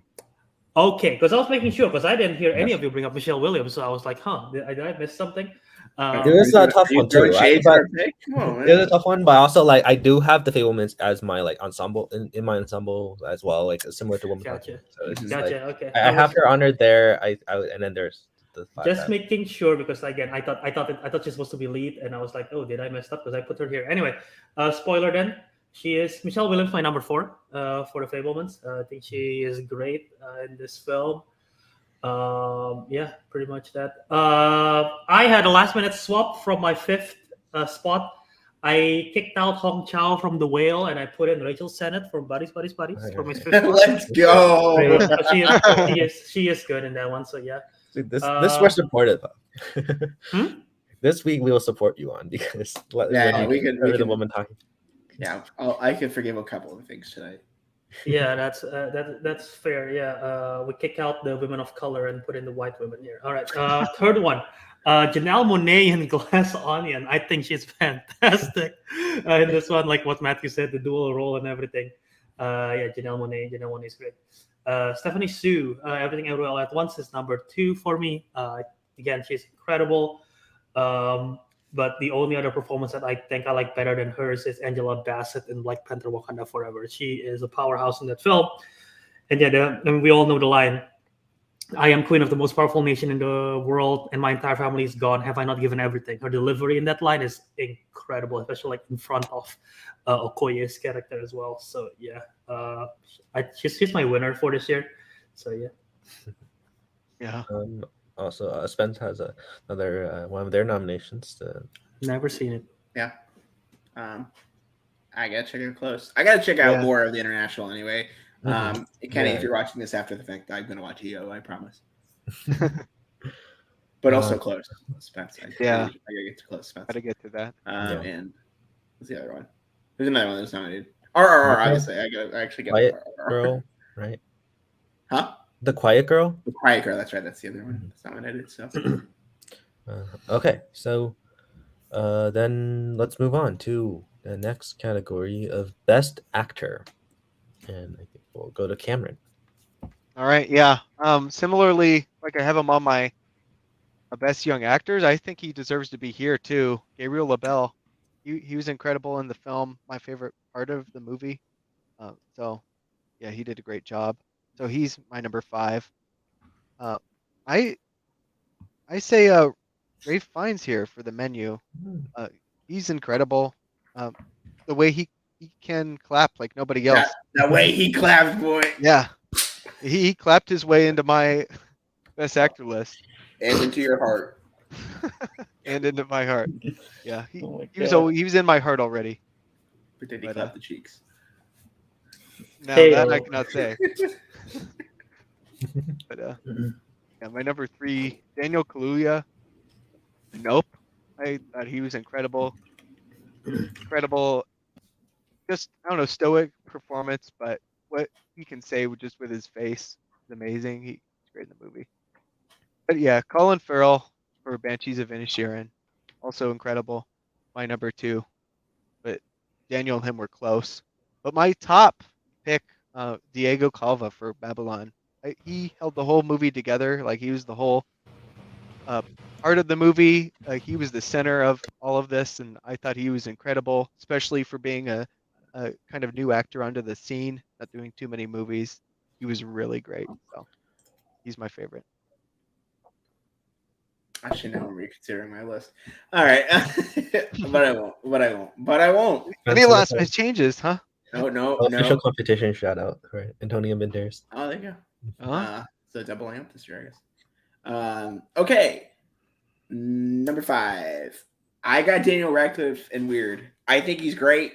I think it's a really good comedy performance too. And the script is like maybe not the best thing in the world, but he makes it. He makes it for sure. He sells it for sure. So maybe that's my kind of similar Rachel Sennett pick. Like it just I think exploring that genre, particularly in this category, is important because we get all into the weeds of the best dramatic performance and whatnot. But I think in terms of comedy performance, is one of my favorite this year. I got Daniel Kaluuya in Nope. What can I mean, listen, he's great for sure. And I think that particularly he's able to get this character in a way that I think is really difficult sometimes with scripts like this, where it's because we're talking about the spectacle of it all, right? And kind of the amazement of what you're seeing. A lot of it is a very much performance-based acting, and there's a lot to it. So on that level, to Cameron's point, it's a little stoic, but I think it's really well done. I got Robert Pattinson for the Batman. Listen, nice. I think Pattinson is great. Listen, is it my favorite Batman? I don't know, but I could tell you that it's definitely it's really interesting to see the young persona of Batman in a way that's been done to an extent, but not to this extent and not this far, and to show that he isn't necessarily onto the level of his capability that we expect from the world's greatest detective. I think it's really interesting in seeing his faults in particular in this film. And nobody thought that the Vampire Man could do it, but he did it. He freaking did it. Anyways, number 2, Glass Onion, Daniel Craig.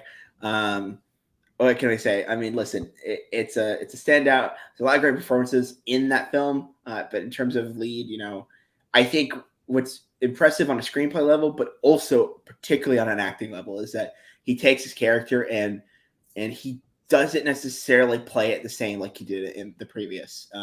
I think he takes some chances and maybe a little bit more eccentric in his performance in this one.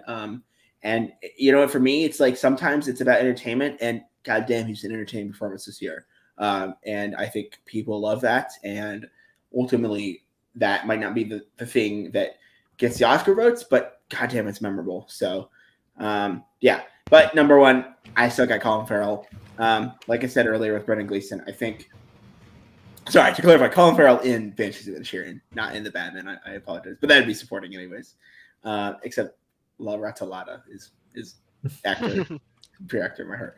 Anyways, yeah, he's great. I think that the kind of the loneliness that settles in his character, the way he's able to kind of perform that, particularly when he's not acting opposite to some of the other really great performances, really helps because you can get really into the weeds of like, okay, we're very much like we're trying to get through the scene and kind of express this character's state, but he really goes and tries to not break from that, and kind of because I'm not going to overgo into this, but other than to say that it's great, it really fits, and I don't think I could see anybody else playing that character other than Colin Farrell, which is kind of I'm not sure if it's written for him or not, but sure feels like it, and it sure feels like he did a great job. So yeah. So Colin Farrell is my number one for best actor. All right. Before I reveal mine, I have to say I think this year is only a 2-person race for best actor. So the rest of the people in my race, I think, doesn't have a chance of winning. But regardless, I'm just gonna say it. Also, I just kicked out one other person, Gabriel LaBelle. Sorry, I just kicked you out. I bumped you off the list. I represent you in Young Actor, so I think that's fine. And I slot in Daniel Radcliffe for Weird the Al Yankovic story. Oh yeah, hell yeah. He talking about entertainment, like what Cole said with Daniel Craig, the other Daniel right here, also did a fantastic job. It's such an eccentric character, and the film just went so bonkers, and I think he just like full hammed up. I think Daniel Radcliffe was fantastic in this one. Number 4 is Diego Calva in Babylon. I think he's good. I don't think he's incredible. I think it's good enough to make the top 5 of the year for me. But yeah, I like his performance a lot. So as a newcomer as well, I think Diego Calva did a great job. Number 3, Adam Sandler for Hustle, a Netflix movie. I like his performance in this one. He just looks so tired and so done with life, which might be what he is in real life. But he managed to channel it to this character, and it's incredible performance for him. But yeah, I can tell this is also a passion project of him because he loves basketball, and the film is literally a basketball movie. So yeah, Adam Sandler for that one.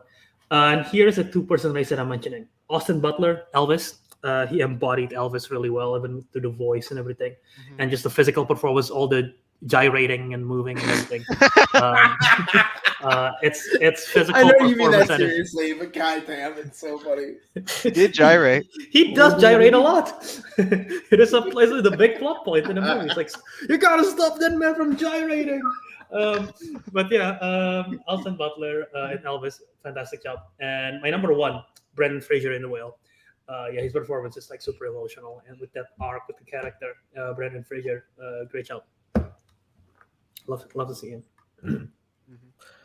All right, so my 5. I'll start out by saying my favorite Colin Farrell performance of the year is from After Game, actually.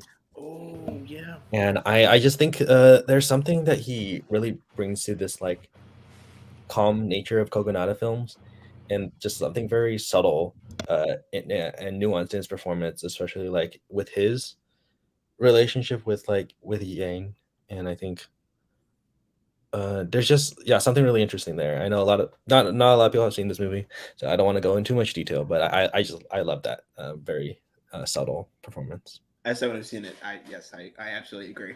They make my cut. Probably because I didn't think about it. It's funny. It's weird to think about it. It came out this year, but So, but yes, I agree. Yeah. Okay, and then I have Paul Mescal, who is my winner actually. I really just After Sun is just a movie that has really stuck in my mind. And I think whenever I just think about the movie more, the more I really love Paul Mescal in that role. And like there's just so many subtle details that you don't pick up on. And I think he does an incredible job. I have nominated Diego Calva in Babylon. I think Babylon doesn't really work without Diego Calva. What Diego Calva brings to the role, and it's also his. He like learned English for this role as well. I'm pretty Did sure. he? So I think that's pretty crazy, but he really is the heart of this movie and really keeps it at a grounded level because of how crazy it can get. He does bring this like grounded to the movie, and I think he's incredible as well. I also nominate Park Hae-il for Decision to Leave, and he's like the main detective character, but also just I think with the mystery that surrounds this movie and like the mystery with the character as in like really showcases this like level of I'm trying to think of like the correct word, but I just think he's incredible without spoiling much of what happens in the movie. So yeah, and then I also nominate Gabriel LaBelle, who I had in Young Actor, but I still think he is Really just good. yeah, he's Yeah. really good, and Yeah. yeah. All right. Nice. Let me just double check if there's any. I'm looking at the comments. Yeah. I just want to make sure that I didn't miss anything before. Okay, then let's go to Best Actress. And Cole. Cole. Oh, okay, awesome. Yeah. Okay, to start, I'm gonna start from the bottom. Mind you, I think these are all really great, particularly this year. I think they're all really great. Yeah. Keke Palmer in Nope. Not enough love here, man. I'm telling you, she is. I mean, listen, Daniel Kaluuya is great in it, but man, Keke Palmer in this movie is fantastic. I think her opening monologue to the crew at the beginning of the film is great. I think the way that she kind of reconciles with her history, particularly with the family, is really fantastic. And the relationship that she has with Daniel Kaluuya's character is amazing.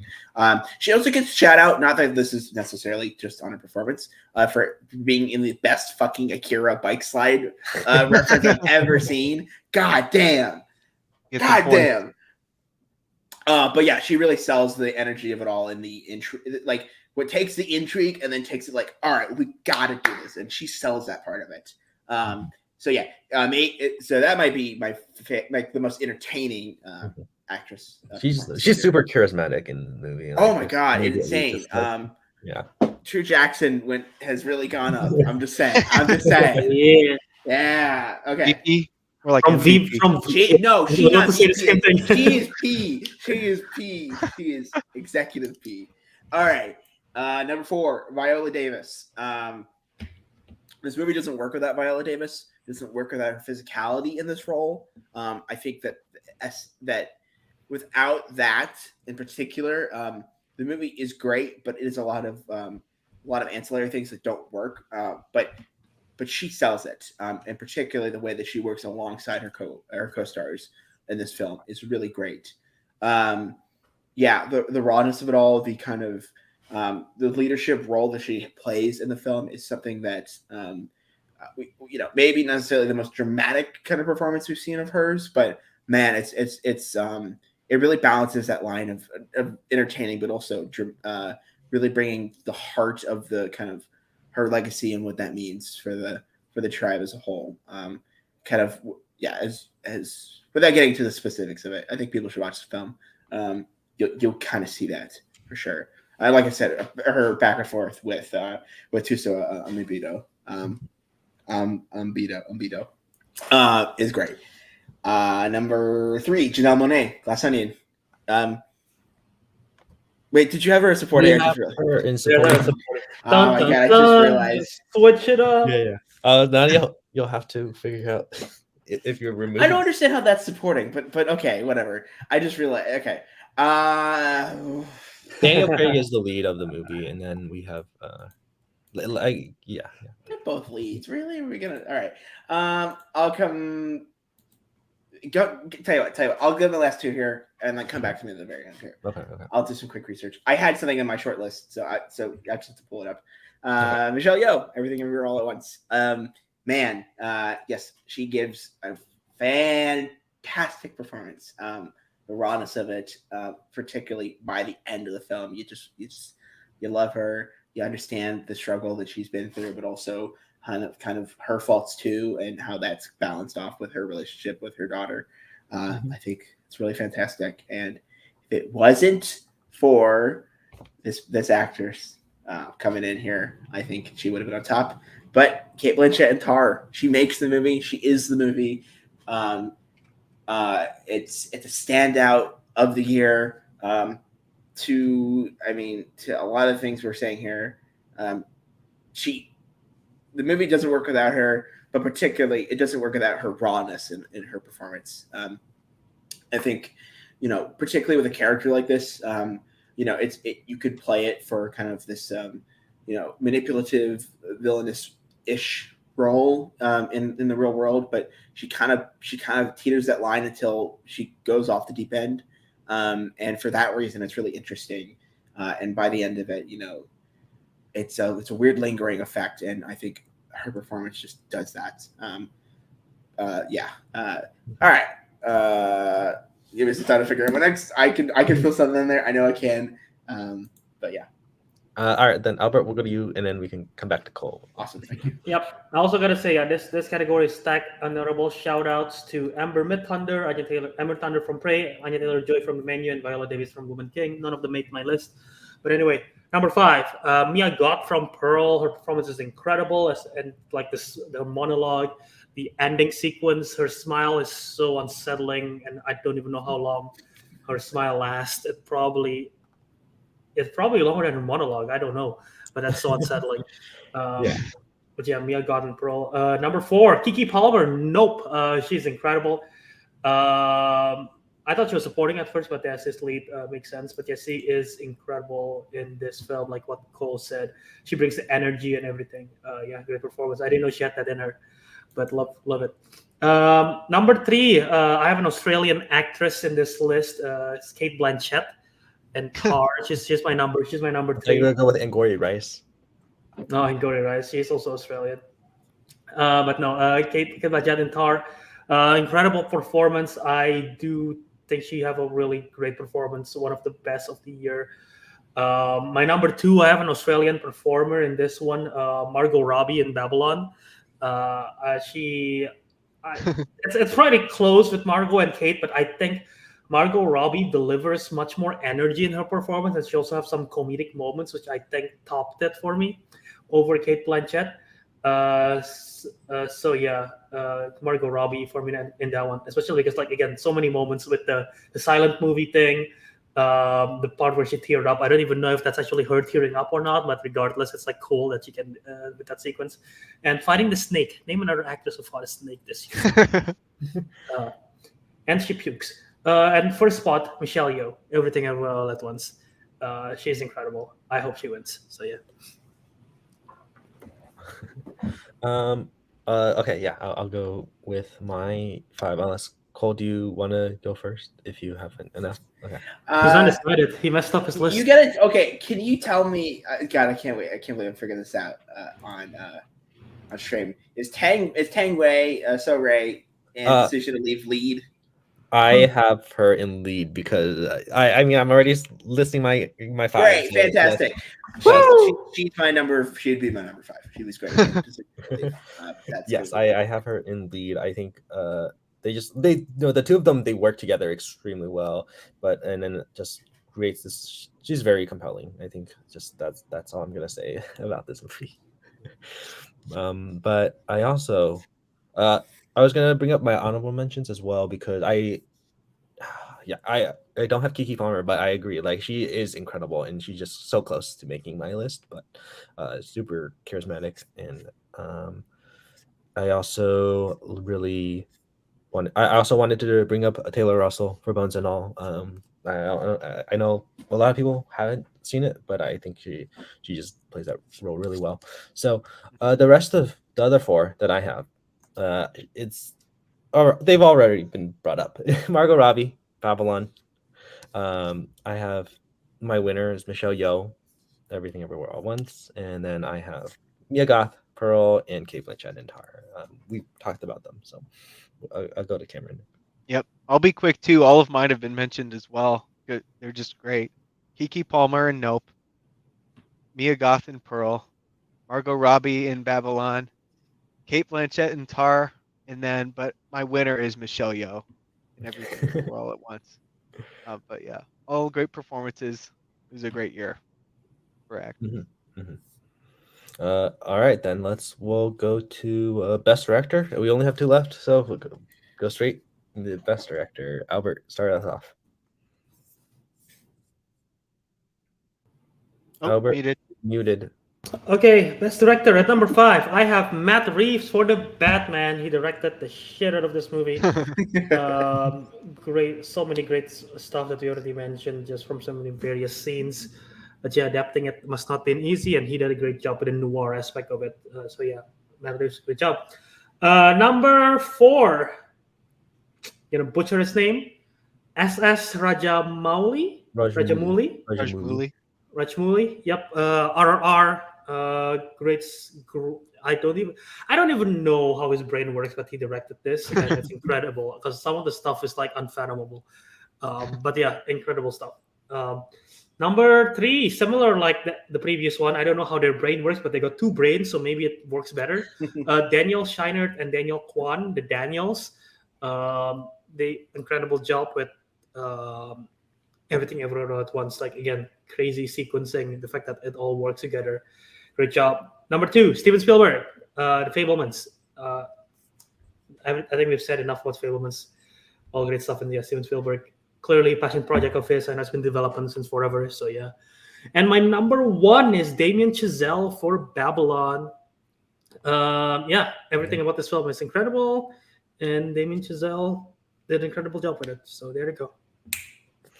All right, then we will. I'll go ahead and list my 5.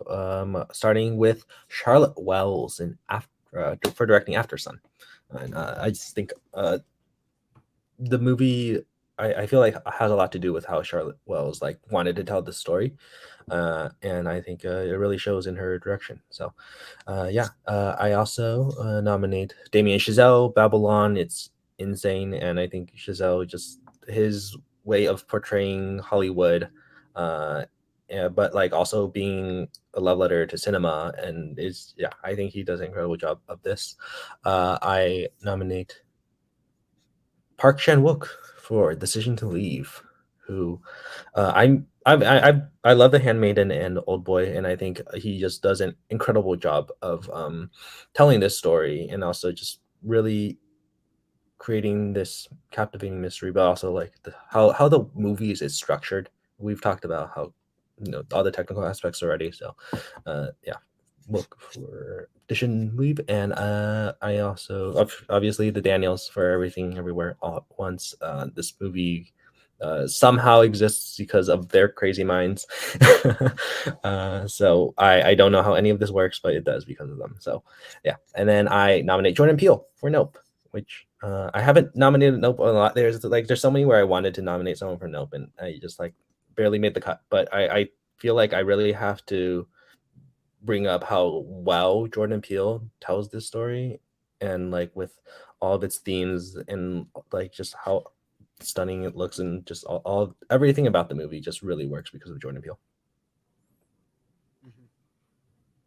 Yep. I had some last minute changes for mine. Actually, Matt Reeves ends up making the list for the Batman because he just, yeah, like Albert said, he just directs the shit out of it. It's amazing. The shit out of it. Yeah. It's just amazing what he's able to do. But so he makes the bottom of the list. Then Park Chan-wook for Decision to Leave just blew me away. The whole style, just how it all came together. Jordan Peele for Nope, incredibly directed, as we've all said, been talking about. Damien Chazelle get second place for Babylon, but it was tough. He almost got the top spot, but the Daniels just were able to make something so incredible. I gave them that for Everything Everywhere All at Once. What did you kick out? You gotta say. Ooh, what's your honorable mention at least? Don't I say kicked out Banshees of Inisherin, and So Mark McDonough. that's what I kicked out. Yeah. Yeah. I'm Fair sorry. enough. Okay. Yeah. So starting from the bottom here, Daniels. I've everything, all the love here. I mean, everyone said their piece on it. I think as co-directors, they really work well to bring both of their storytelling methods here. I think you could see a little bit of both here, particularly. I noticed that particularly I was watching Swiss Army Man, and I was watching all that behind the scenes there. You can kind of see that they've really kind of honed their style to really bounce off each other. And I don't, co-directors are awesome. I feel like we're going to see a lot more of that going forward. But if you've seen The Death of Dick Law, Daniel Scheinert really shows his style of comedy because I don't, without spoiling the movie, I think you can really see it in there. Yeah. So I got Domi Shi for Turning Red. Great pick. I think coming off a bow, she really took this premise and she really took her personal aspect to it and brought it to the film. And it's weird. It's kind of weird putting director, like an animated director, here because the roles are a little different than a film directing in terms of how they function. But the category is director, and they are director. So ultimately, there's a lot more creative input that goes into the production process, and the way that it all balances out here with Turning Red, I think it's great. And honestly, some of the best Pixar stuff in a while. And I think it's because she brings her A game here and really did it well. I have Sarah Polley here. I really do like her direction. I think we talk about the screenplay, we talk about these performances, but ultimately sometimes that can get lost in the translation when you bring somebody in who's a veteran or who kind of encapsulates, how this type of picture will come out. I think her coming on here, I think Frances McDormand as producer also, not in the conversation, but I think the ultimate decision to have her direct here. She has directed a bit, but I think this is definitely a standout. That in a way that I'm really excited to see what she goes to do, because she's able to capture her script, adapt it really well, and ultimately, I think, get the most out of her performances here. And so for that reason, I think she did a marvelous job. Steven Spielberg, I'm not going to reiterate much here, but other than to say that it's the best Spielberg thing in a long time, and I think his direction is really taking that personal aspect to another level. But also he's not too nostalgic. And I think that in the performances, he really goes and kind of explains the mystery of it all and make sure, particularly in some of the harder conversations that are being had in the film, are really well done, really well acted. Seth Rogen, even you get a good performance out of Seth Rogen, and I mean that's fucking great, So on that level. But number one, Jordan Peele. Listen, nope deserves more credit this year, anyways. But I think particularly his direction across the board is fantastic. A lot of my picks are very much like they have creative control for the most part through the whole process. But I think Jordan Peele really does that the best out of all these here for this year. And I think that he's able to get his message across in a way that is above the shoulders of not only us, but I think even sometimes Get Out when you ultimately get down to it. I know that's a really tough thing to say, but there's something about Nope and taking that to the next level with the spectacle, the commentary and the spectacle, but also making a visually big movie like that, and keeping the retention of the personality and the importance of what you're bringing to the table here. I think there's nothing better than that. So, yeah, I went a little long there. Sorry, guys. It's your one. Talk as much as you want. All right. So I think that's it for director. So the final category is our 10 best picture nominees. So I will start off, and I'm not gonna. We've talked so much about these movies, so I'm not gonna talk about much about these. I think unless you have something particular, I think we should all just list our movies here tonight. So we can get out of here. But yes. So I'm just gonna go in alphabetical order, like I have it in my list right now. After Sun, Babylon. This is the only one that I haven't talked about a lot. Bones and All, which I just really loved. I think it provides some of the most uncomfortable experiences in the theater, and I think it really blends that romance and disturbing tone really well. I love it, so I had to put it in, give it a bit of love. I have Cha Cha Real Smooth, Decision to Leave, Everything Everywhere All at Once, The Fabelmans, Glass Onion, RRR, and Woman Talking. Okay. Very nice. My list is Banshees of Inisherin, Guillermo del Toro's Pinocchio, Decision to Leave, RRR, Tar, kind of rhymes. Nope. Nope, it doesn't. Wait, yes, it does. Nope. The Batman, The Fabelmans. Let you settle in on that a little bit. But yeah, The Batman, The Fabelmans, Babylon, and then finally Everything Everywhere All at Once. That's my list. Was that in order? Yes. From least to best. Yep. I guess. Everything Okay. Everywhere All at Once is Here. actually my pick for best. Okay. I'm doing the same, man. I ranked my shit, man. All right, because I know what I want to win. So Glass Onion, number 10, very entertaining. The Batman, Women Talking, Everything Everywhere All at Once, The Fabelmans, The Banshees of Inisherin, The Northman. I feel like I haven't talked about The Northman a lot, but it does a lot of these things really well. But I think as an experience, the picture stands out more than a lot of the other things. When